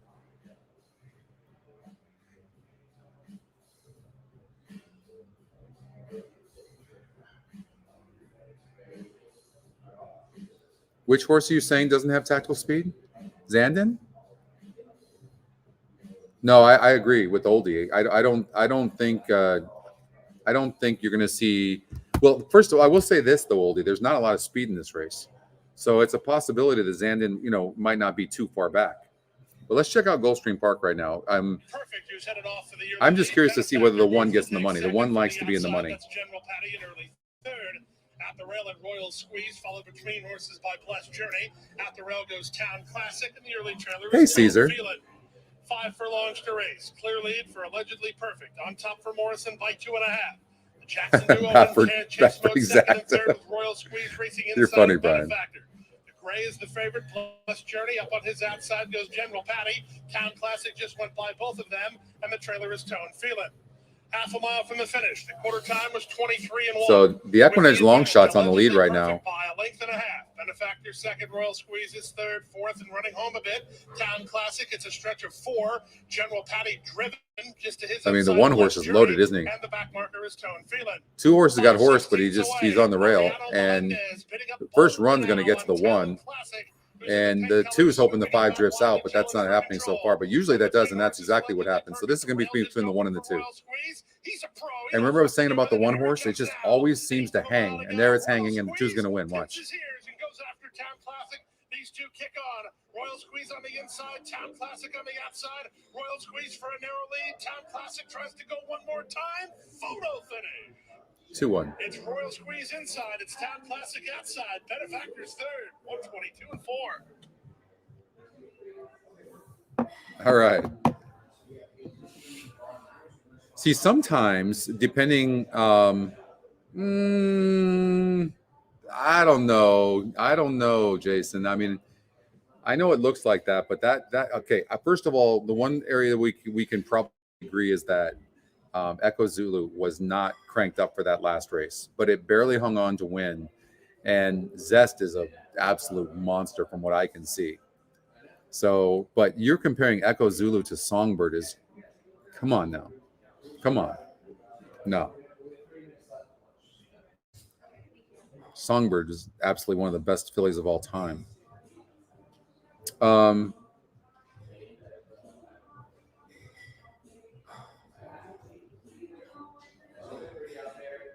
right. Let's look at that, Greg. Let's look at that.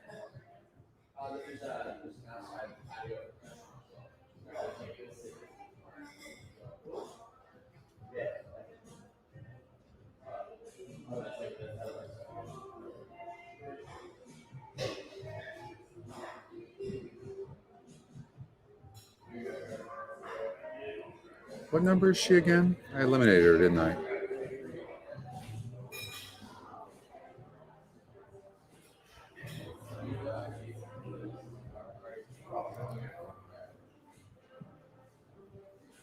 What am I looking at? Oh, that's the Oaks. Okay. Thank you.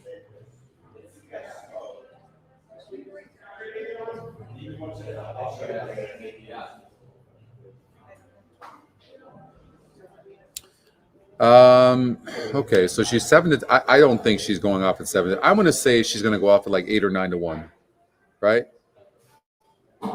Thanks, Dylan. I'm going to say. I think Paul. I think Nest is going to go off at like 8 to 5 to 2 to 1. That's what I think. Echo Zulu is going to be the favorite for sure, but that's going to show you. I mean, that horse Nest is going to be hard bet into Echo Zulu, if that tells you anything. I mean, I think Nest is the real deal. I think she's got a big future. I mean, look what she did in the Ashland. I mean, come on. And let's look at the field that she faced, okay? So Cocktail Moments was in there. Cocktail Moments, there's nothing wrong with Cocktail Moments at all. And she's lightly raced, but let's look here. So this horse had, it got second in the Andromeda, right? I mean, so this was a pretty nice field that Nest beat, but I mean, my God, she just destroyed them, right? So I just think she's the real deal. I really do. I think, yeah, I agree. You think 8 to 1? I do. Are you going to take the under on that? Okay. Yeah, I'm with you. Let's do it.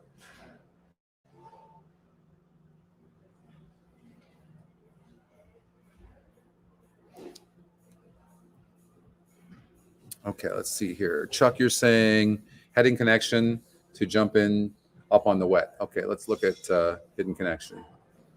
So Hidden Connection, 50 to 1 in the EquinEdge morning line.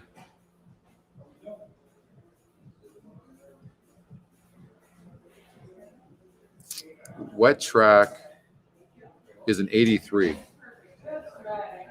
Yeah. So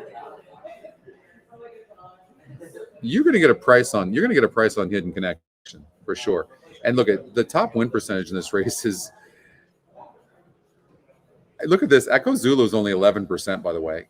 Nest is 20%. I mean, on paper, this looks like a wide open race on the EquinEdge morning line.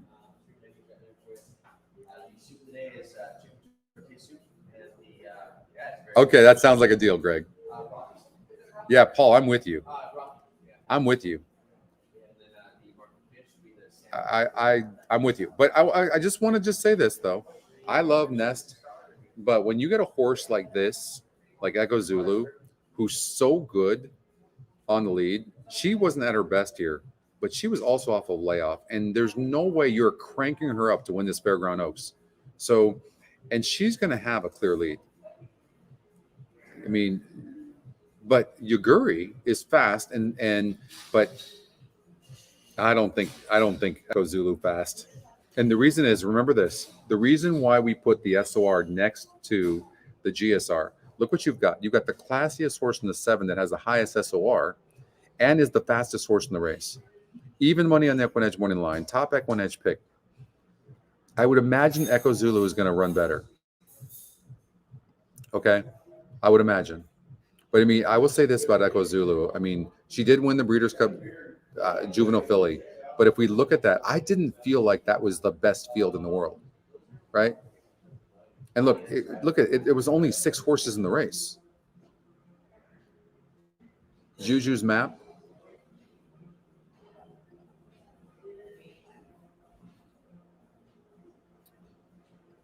To Robbie. I mean, it's okay. And this horse came back to win the Anita Oaks, barely. But you can see. So I don't know. I didn't feel like that race was that strong, but that's just my opinion. But she's a beast, and she wasn't cranked for sure. I guarantee you that you would see Steve Asmussen say we weren't cranked for that race at all. So, but you know, one of the things you can do is if you look at that race, just see, okay, who did she barely beat? So let's take a look at that. So she barely beat Hidden Connection. And if you look at Hidden Connection, what has Hidden Connection really done? I mean, even the Rachel Alexandra, I mean, this horse was losing ground here. Fairgrounds Oaks got, I don't know. I just like, I don't think. And then Favor, how about this one?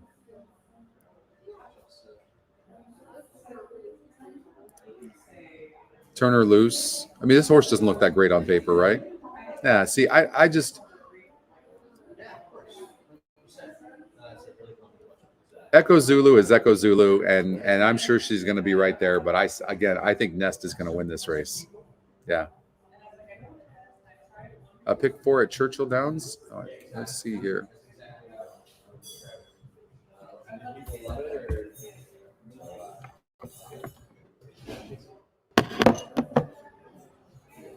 I thought.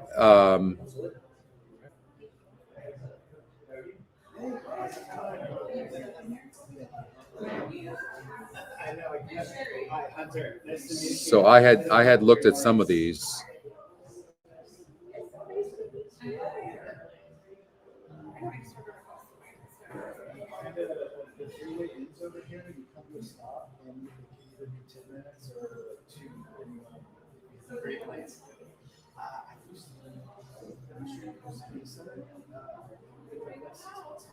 This is a tough race to single. So I think the sequence is tough, but I think your best, if we can get another horse added in here. No, but I used the horses I thought could win the last leg. This last race is tough. I would say this.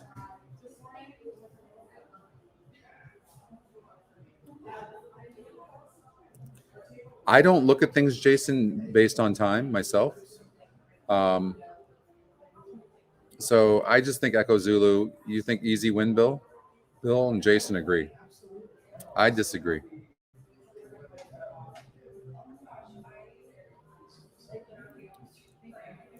You know, that's actually a good point. We can look at the races surrounding it. Well, you know what, Paul, we'll do that. That's actually a good call. We'll look at the races surrounding. We'll do a late pick 5 over at Churchill Downs. Okay, we'll do that. I think that's a good idea.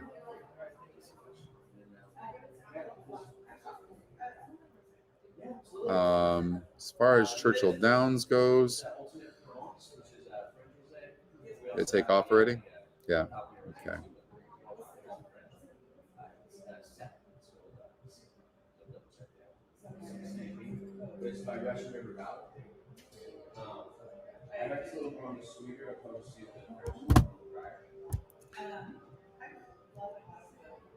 Three and 4/5 seconds. It's Gray's Fable heading to the backstretch run. The leader by half a length. Prompted by Max. I thought this, the system said the 9 would have the lead. I thought it was interesting. At the rider, they're only 2 lengths off the leaders. Another margin of 3 back to Hidden Stash, who's cruising along while 5th is asked to pick it up right there. Spectacular Gem and Monarch's Glen are at the back. The opening half. Gray's Fable heading for the far turn, still the leader by half a length. Max KO has been second throughout and is inching forward now. Spanish Kingdom's under a ride while 3rd. Mr. Doom is toward the inside, set to strike in 4th. Hidden Stash is picking it up, angling outside with Monarch's Blood. They're off the turn, they're into the stretch. Gray's Fable still there. Gray's Fable cut the corner, opened up by 2. Mr. Doom is trying to rally up toward the rails. Spanish Kingdom is there. Hidden Stash. Monarch's Gun down the center. They're all chasing Gray's Fable, who's opened up by 3 now. Gray's Fable in front. Hidden Stash coming with giant strides. Can Hidden Stash catch Gray's Fable? Gray's Fable held on. So the 9 horse, Gate to Wire, that pace number, that's why the pace number is so freaking money, right? Barely hung on, but that's, I mean, beautiful looking gray too, but the pace number is so money. So money. And look at this horse got bet too. So how do you find this horse? Well, okay. So the EquinEdge morning line was 9-1 on this horse, and the odds maker was 8-1. The horse goes off at 2-1.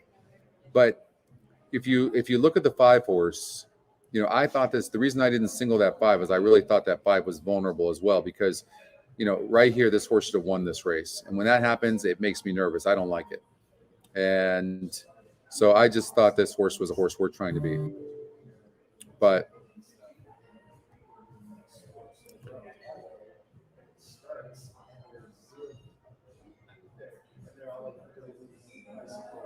so anyways, that's that late pick 4 there.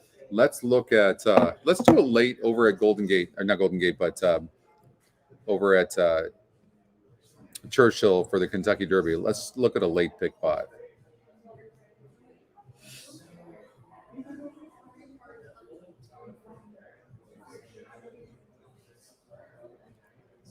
Oh man, let's see here.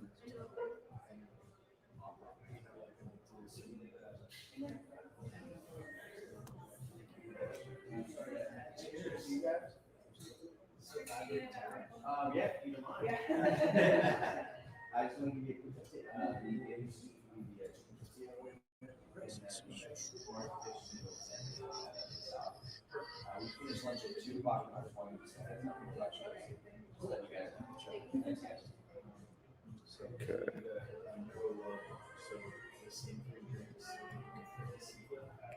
All right. So on staging, did it pop up finally? Okay, there it goes. Okay. So I'm gonna say $120 pick 5. Okay. We'll do it this way.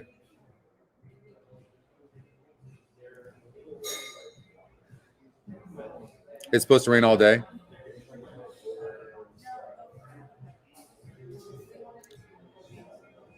All right. So the reason this is spinning, again, I'm on staging right now. It just could be that the guys are running stuff in the background, which would make it slower. But this has all the new tools, so of course I like using the staging better, but I might not be able to here.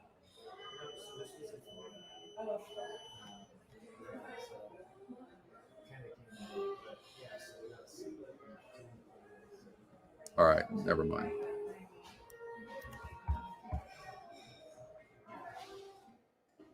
Okay. So I'm so used to looking at the other one, it's so hard to look at this. So I have a note on Cezanne, but it's an old note. Monster. But I mean, this horse is facing much tougher horses. But I do think that he's nice. But Jackie's Warrior is just on a different level. But this horse barely won last time out, and now goes 7 furlongs, and the GSR goes up.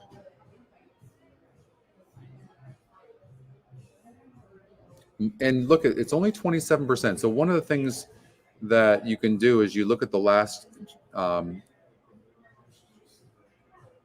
GSR is the same, but the win percentage. Look, when it was 63% it won, 41% barely won. When it was 34% it lost. When it's 39% it barely won. So, and now it's 27%. Maybe Jackie's Warrior is worth trying to beat. And if you look at, but here's the problem: the pace is. I mean, she has a distinct pace advantage. Yeah, I think so. Yeah, exactly, Brian.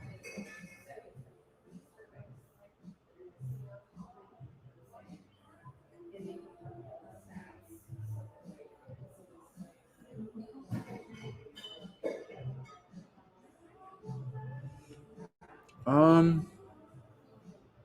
Well, it's 7. Okay, so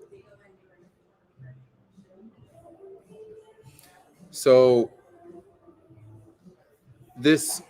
Okay, this is the way you find long shots. Though on EquinEdge, one of the ways is this right here, is 30-1 on the 2 horse, and it's 7-1.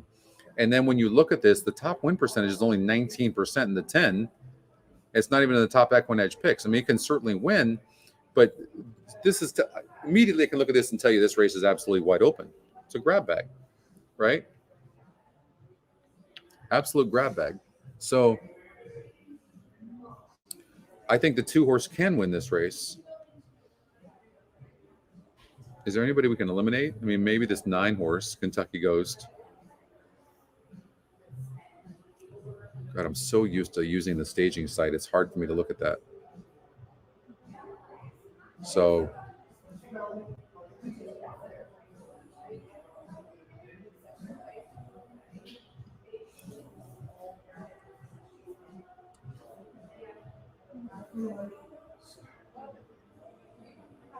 So what you're looking for in a wide open race like this, what you're hoping to find is a single in one of the legs. So we'll look at, you got race 12, which is the Derby, of course. Like, what would you do in there? Would you single a horse? Is there anybody that's a single? Oof, this is I think this is gonna pay huge. This Derby. Or this pick 5, I mean. I think it's gonna pay big. Yeah, it's just so crazy.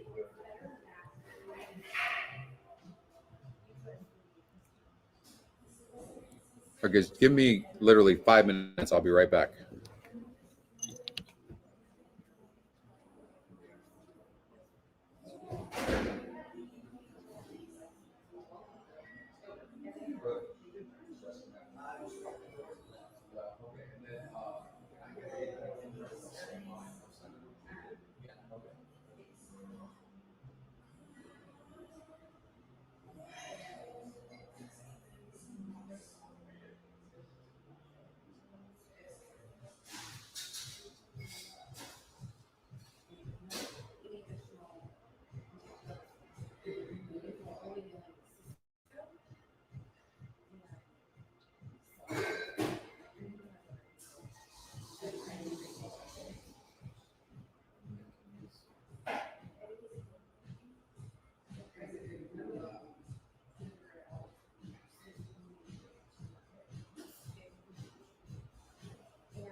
Yeah, please. Thank you very much. All right, I'm back. All right, so now I'm breaking out the alcohol. Thank you very much. All right. Never had a Kettle One press with the lime. It's actually pretty good. All right. All right. That there. Okay. So when so what I'm seeing with Jackie's Warrior is lone speed. I mean, you give her lone speed like this. Let's look at this and see. She barely won, but I'm going to guess. That she had a lot of pressure up front. But let's see. If you beat Jackie's Warrior, then this is going to pay really good. I think they're working on the staging site. I'm going to ask Brad.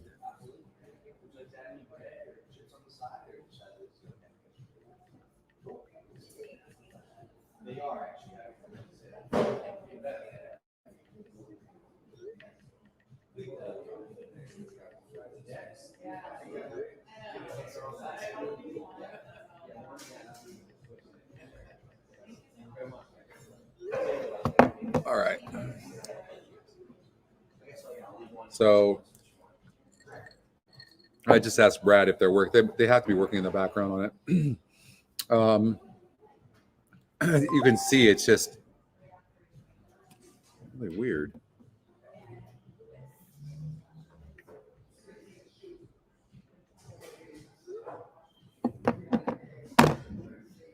Okay. So Oldie was making the point a little bit earlier ago about Jackie's Warrior.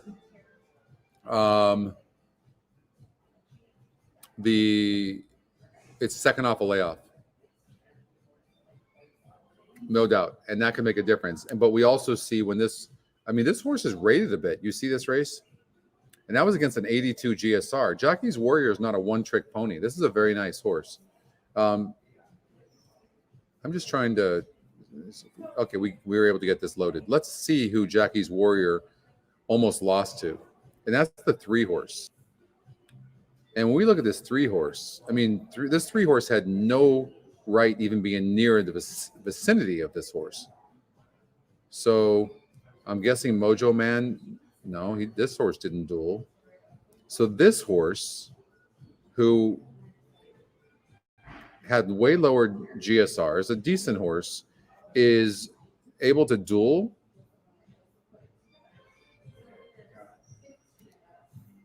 Now, did get a weight break. Did you guys see that? So this horse did have 116 pounds, so about 7 pounds less than Jackie's Warrior, and was really pressing. But in the stretch, though, early on was pressing, but in the stretch, Jackie's Warrior was 4 lengths in front.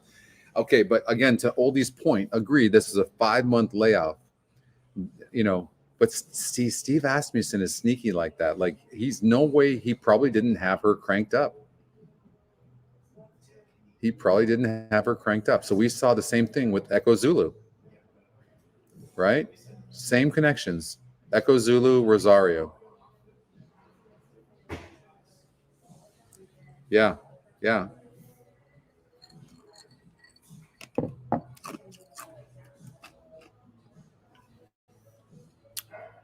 Hey, Jen. I'm glad you're here. It's never the same without you. Okay, I agree with Paul. Let's look at an Oaks Big 5. Thanks for being with me today, guys. It's fun to do this with you, to go over it and talk Oaks and Derby. So Brad was telling me they are running stuff in the background.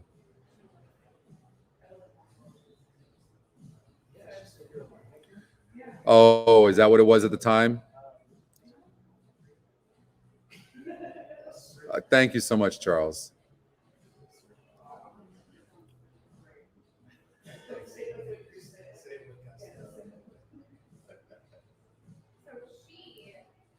Oh, you did? How cool was that?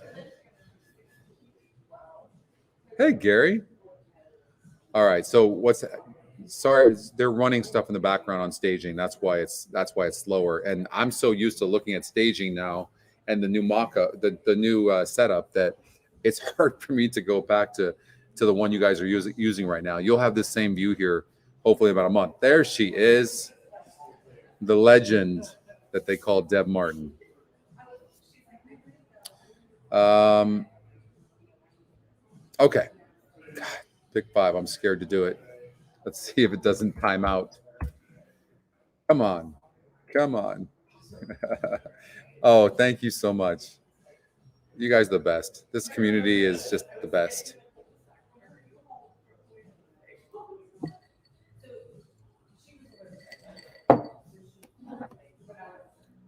I know, that'd be pretty cool, Jason. That would be cool though. I know. No, exactly. That's what I'm seeing.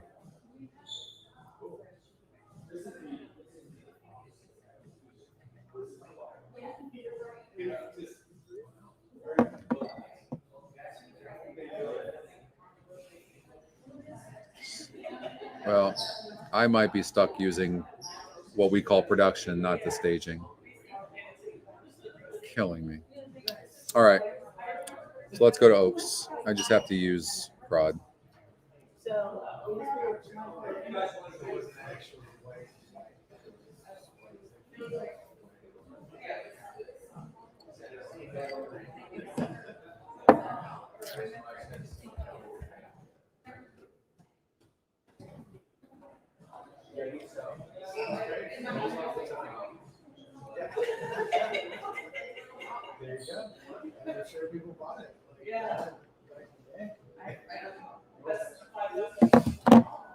So the system is singling. Okay, this is showing you how tough, because I don't think I made any changes here. Did I lock any races at all? No. Look, I did nothing. And it's singling the 3-horse.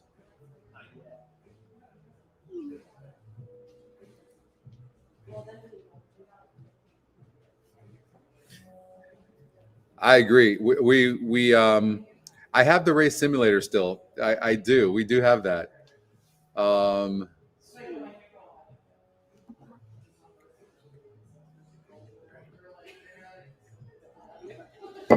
Yeah, and we did a meet and greet too in Vegas, and we had a bunch of people show up. It was so much fun to meet everybody. It really was fun. We ought to do that. We really have to start doing that. We've got to organize that, because it is so cool to meet the community.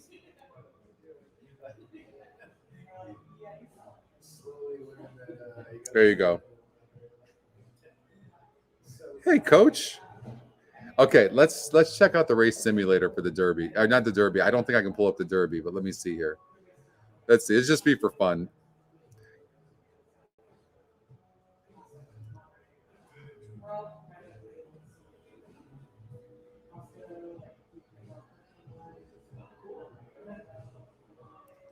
All right. So this eliminator. We have a bunch of tools.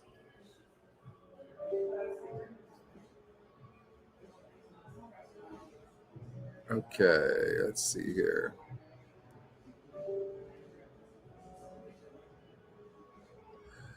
So like in this race, let's see here.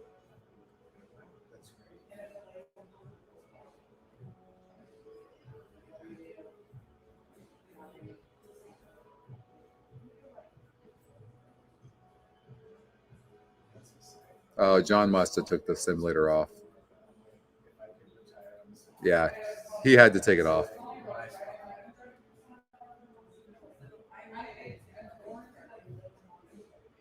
Yeah, we don't have it.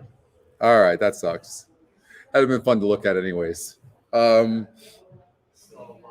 Okay, so in the Oaks late pick 5. All right. 33% win on Marissa's Lady.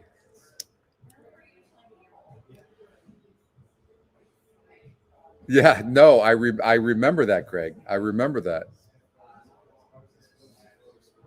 The weather's not horrible in Florida. What the hell are you talking about? But Del Mar weather is much better. That's true. But it's not terrible in Florida at all. Don't be a wuss. By the way, I have that picture you sent me, Bill, of your grandson. That is he's wearing the EquinEdge cap. It is the cutest damn picture ever. I swear. I look at that and I'm just like, I have it on my phone. It is so damn cute. You can find it in my Twitter feed somewhere. You'll see it. That's Bill's grandson. It's so good. See any horses pop up? No horse has been popping up. Over at race 1, the 2 horse popped up as a horse to bet.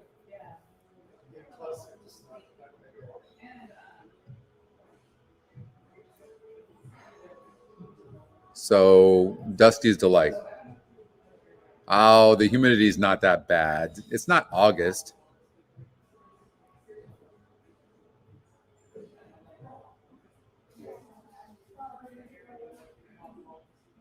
So yeah, it does quarter horses as well.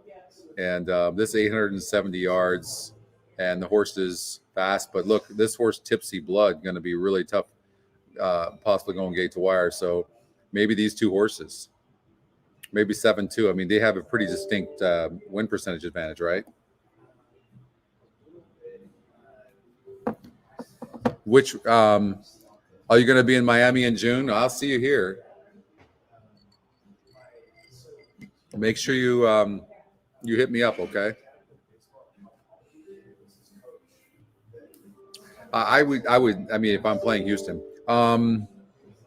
which race are we? Race 9, 8, and 9. Hold on here.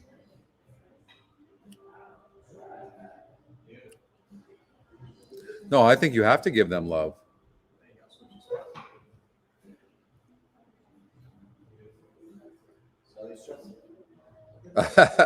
Frank's like, Pioneer Medina, thank me later. I mean, I think it has a long shot look too, Frank. I would agree with you. I would agree.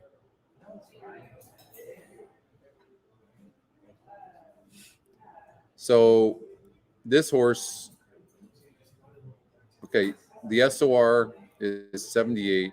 No, hold on here. On the 3, it's a 75. Is she tactical? Let's see.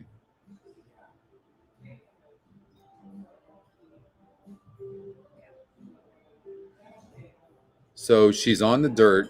Oh, and she loves Churchill Downs. She's undefeated at Churchill Downs. She's a nice horse. She's a nice horse. How about the EquinEdge morning line on the 6 horse, though? Gerrymander, who's been off a while. It's tough, though, to come over here with this kind of a layoff and win.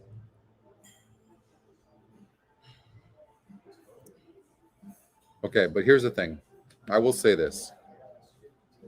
This is an 82 SOR, and this horse, okay, it's a big difference going from non-graded stakes races to a grade 2. I would be careful with the 3. This horse just won, beat 6 other horses in the Beaumont over at Keeneland, and the 76 SOR won by 8.5 lengths. I mean, wow. Second EquinEdge pick. So I'm going to give you a thought, right? Because there really is nobody else. You're looking at the 6 horse who is lightly raced, barely won a non-graded stakes race, and then went on the shelf. I'm going to argue with you that maybe the 8 horse, especially from that post, is a single. Okay. So this is just my opinion. And then we'll go look at the next leg.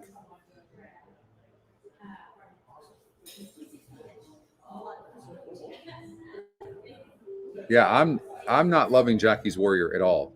The problem is I don't know who to pick in that race.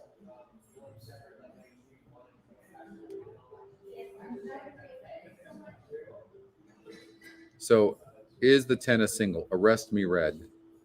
It lost as the even money favorite last time out, off a layoff though, and now is coming back here. This is a grade 2 race.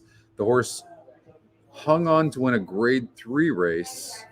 This would have to be a weak grade 2. So I'm looking for horses that have proven themselves in grade 2 or grade 1 races, and not against younger horses. They have to be against older horses. This horse, grade 3, non-graded stakes race. To me, Caravel, I mean, this could be a weak race. Show me a horse that's actually done good. Grade 3 winner. So this is just what this is. And this thing, a grade 2 race, and it's a 76 SOR.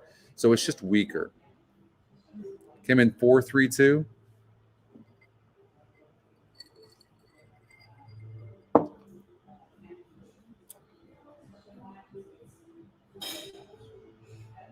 So who's got a strong SOR? Diamond, oops. No speed. And look, the only races it's done decent in is grade 3. So what we're seeing essentially, and this is the class of the field, what you're seeing is just weak group of horses. Okay, here you go. This horse in September won the grade 2 race, first time in the country. And then it went off the layoff, went 5.5 furlongs. Rispoli jumps aboard, steps slow, wide, broke 10th. So this is a slow breaker. Here's the class of the race. This horse is 12-1 on the morning line. You cannot leave this 2. I would just tell you, do not leave the 2 horse out at all. But this is a wide open race, but you have to use the 2 for sure.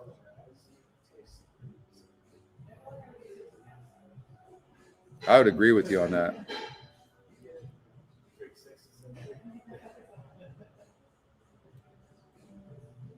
Okay, so now here's what we're going to do. Since we know this race is kind of wide open, you could take a chance.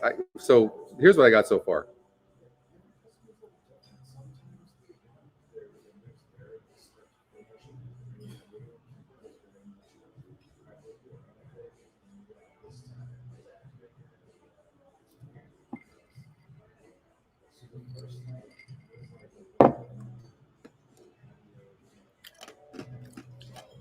I think the 8's a single.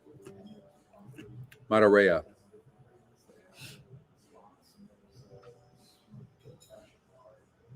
And so now what I want to try to do is eliminate horses that it's using. So what we're going to do, we're singling Nest for sure. Maybe use Echo Zulu too. Definitely not using this horse, but I would, you could use these two. If I get down to this and where it looks wide open, there's no way I'm using those horses. All right.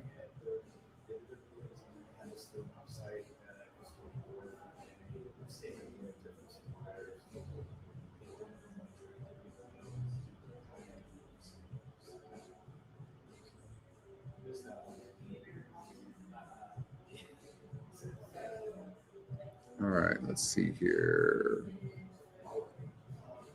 Broke from the rail, second time start. Second time start. Be careful with second time starters. They'll kick your butt for sure.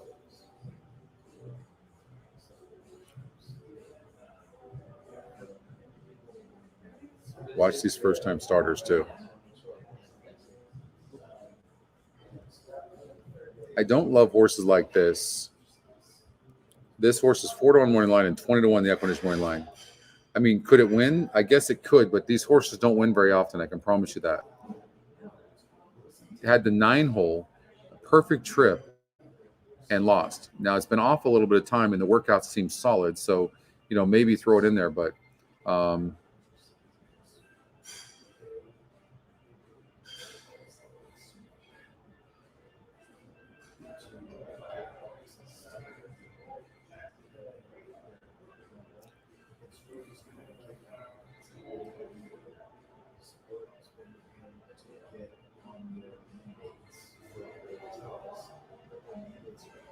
There's no way I can single the 10. I would add the 2. And if I do that and I regenerate, let's see what it does. So it singles the 2. But I respect the algorithm. And I don't know what happened. It says split foes. I wish we could watch the race replays. We could watch them, but I can't show them to you guys, unfortunately.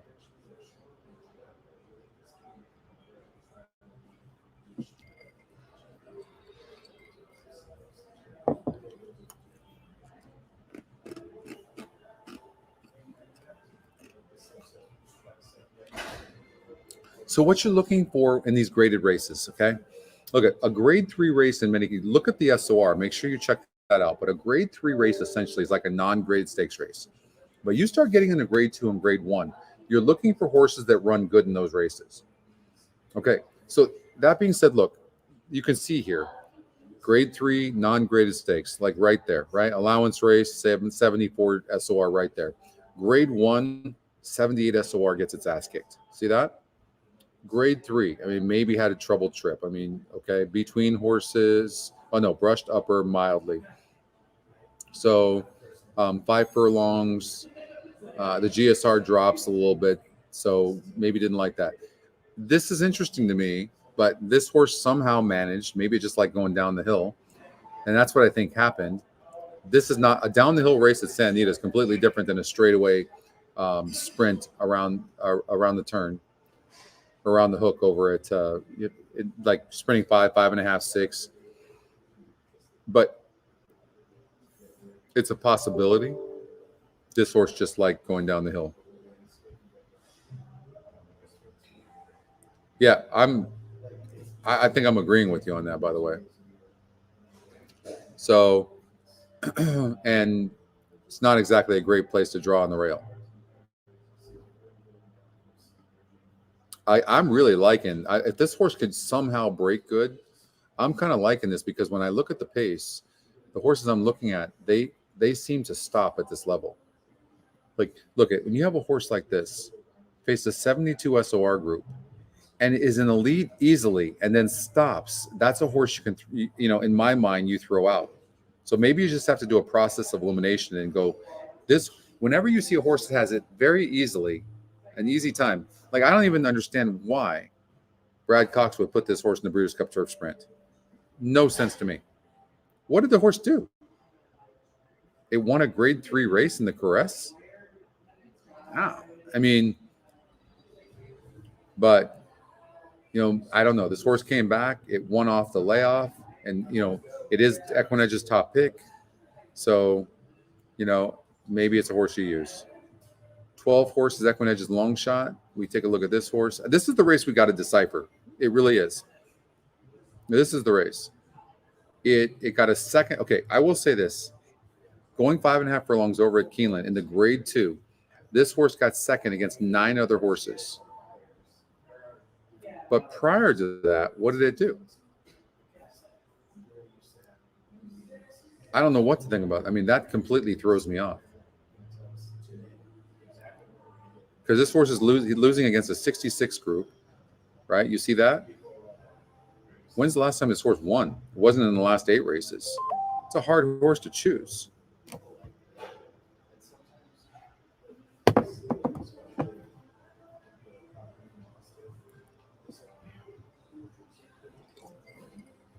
Look, for $66, I don't think this is a bad ticket. I think the 8's going to win the first leg, and then this 2 horse has a shot. It just needs to break good, right?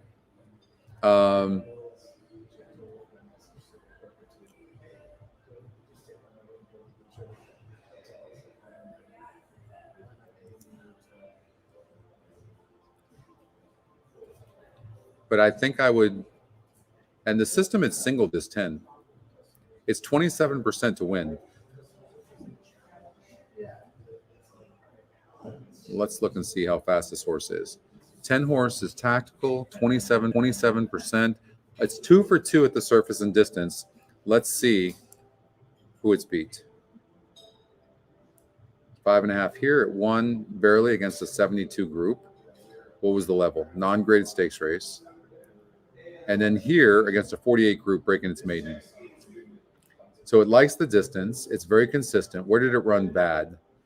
So against a 74 group, it ran bad. It barely beat this 74 group at 6 furlongs. You see what I'm saying? Like, this is not a grade 2 race. It really is not. And this is a grade 3 race at the very best. Chasing Artie. Horse is 8-1 on the EquinEdge morning line, 20-1 on the odds makers morning line. And I think it's got just as good a chance as any other horse. This is where you might actually get the price to win. But this is a horse that actually has won a grade 2 and won it easily.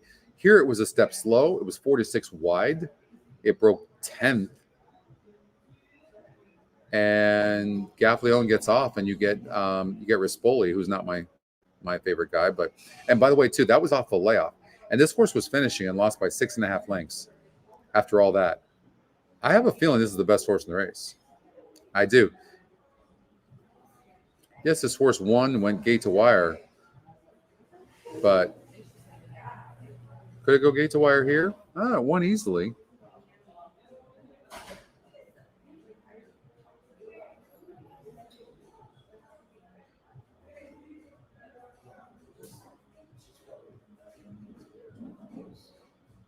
Maybe. I mean, maybe this horse goes gate to wire. What about this? What about doing this? You know, and I will say this, you know, you do need to use the EquinEdge. So here's how you stay safe, a little bit safe. Use the EquinEdge top pick, EquinEdge second pick, top win percentage, which is both the 10, and then do this. And then I'm going to also suggest that you single the 4. All right, here we go. Take a chance. $99 ticket. That's the ticket. This is what I'm playing.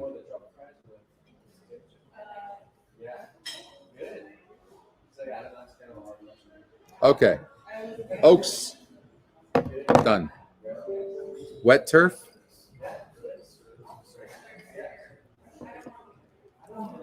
You know, there's so much to analyze, Wesley, you know. I don't know.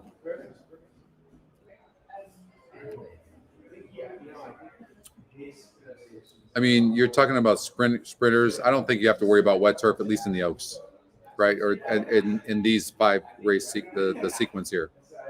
I mean, right here, it's 5.5 furlongs. I'm not really worried about that, so I don't think you have to worry about that for now. Yeah, I think this is the horse. I really do think this is the horse to beat. Caravel might be a new horse. I would say this: it has 8 wins and 13 tries. I don't necessarily think it's this level of horse, but this is a really okay. I'm gonna give you a different way of thinking about it.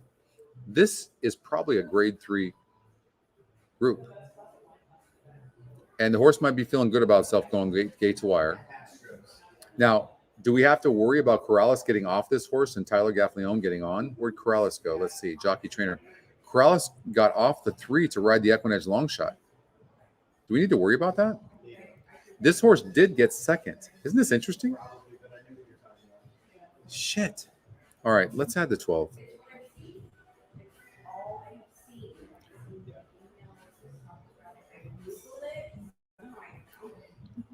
Hatcher, Biacone, and Diamond. Oops. All right. See what I'm saying? This is actually a really tough damn race.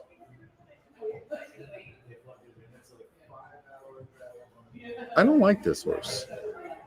I don't see why we would use this horse.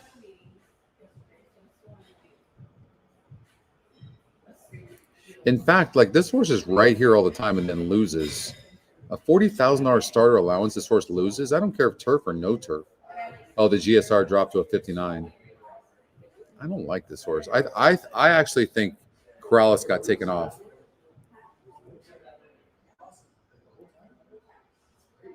That's what I think. No. This is the ticket right here. Yep, right here. 8 with 2, 3, 10 with 4 with 1, 4, 5, 9, 11, 12 with 1, 3, 6, 7, 8, 9, 10, 12, 13, 14, 15. That's what I think. Yep. The 12 is tough post. Exactly. It is. Yeah. Zest. We need Zest to beat Echo Zulu. So here's what you do. You hammer Zest and then you do a backup ticket, Echo Zulu to Zest. That's how you cover yourself. That's my suggestion. Hammer Zest. Single him in everything. Bet the horse. And then if the horse is getting beat, it's getting beat by Echo Zulu going gate to wire. That's how you play that. I'm such a lightweight. I'm already got a buzz going. Let's look at Belmont. Let's break it up a little bit. How are we doing, you guys? Let's see. It's 2:18. Okay, I'm gonna have to go soon. Actually, I'm having a good time with you guys, though.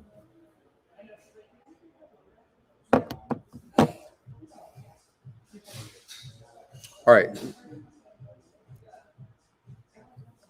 The best way to do this, we're gonna let's try to finish up a late pick 5 over in the Derby, or in the in the Derby.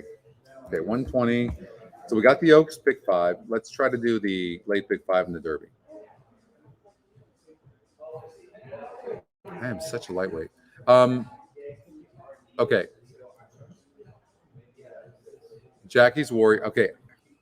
Look, just like Echo Zulu, no way Steve Asmussen had this horse set to go. That being said, I'm just don't like how this horse. It shouldn't even been close. The field that horse beat was just not that great. It says 78 SOR though. And the system does not single this horse. Look at no singles. I want to see if there's a single within this. Let me see if I can get this to work though. I'm just so used to using the other system staging. All right, let me try this. Come on, just work for me. Okay, pick 5, 120.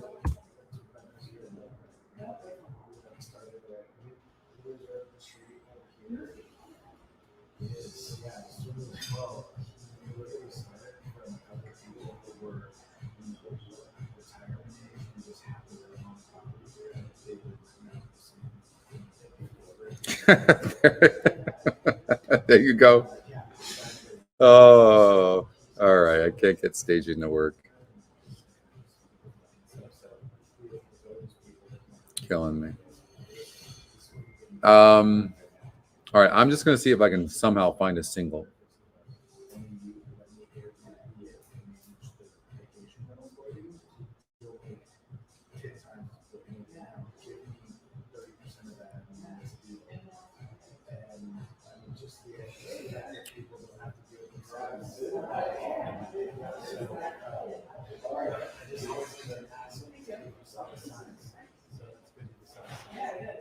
This race looks absolutely grab bag. This 13th race.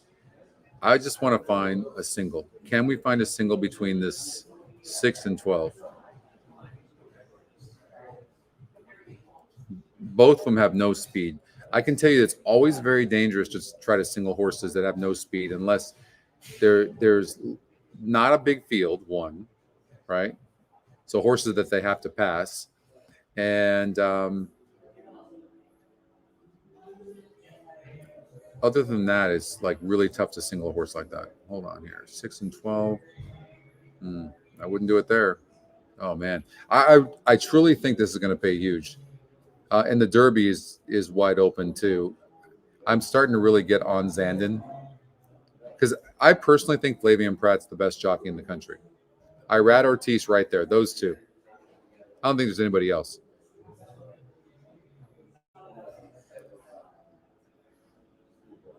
And if the track is wet, we'll determine as well. So,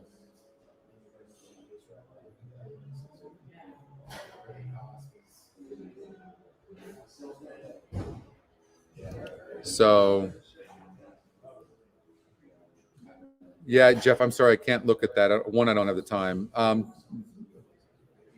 mean, Tabia is the top EquinEdge pick. What's up, brother? Tabia is top EquinEdge pick. I don't want to just give you guys a ticket here on this. I really like the ticket that we did over in the Oaks on tomorrow. Here, this is a little bit tougher. Okay, so I don't want to just throw a ticket together for no reason. I think Jackie's Warrior is a horse that could get beat, but I will say this: if Echo Zulu runs good, then you might want to single Jackie's Warrior for the simple fact that Asmussen, he doesn't have his off layoffs like this. He doesn't have his horses cranked ready to go.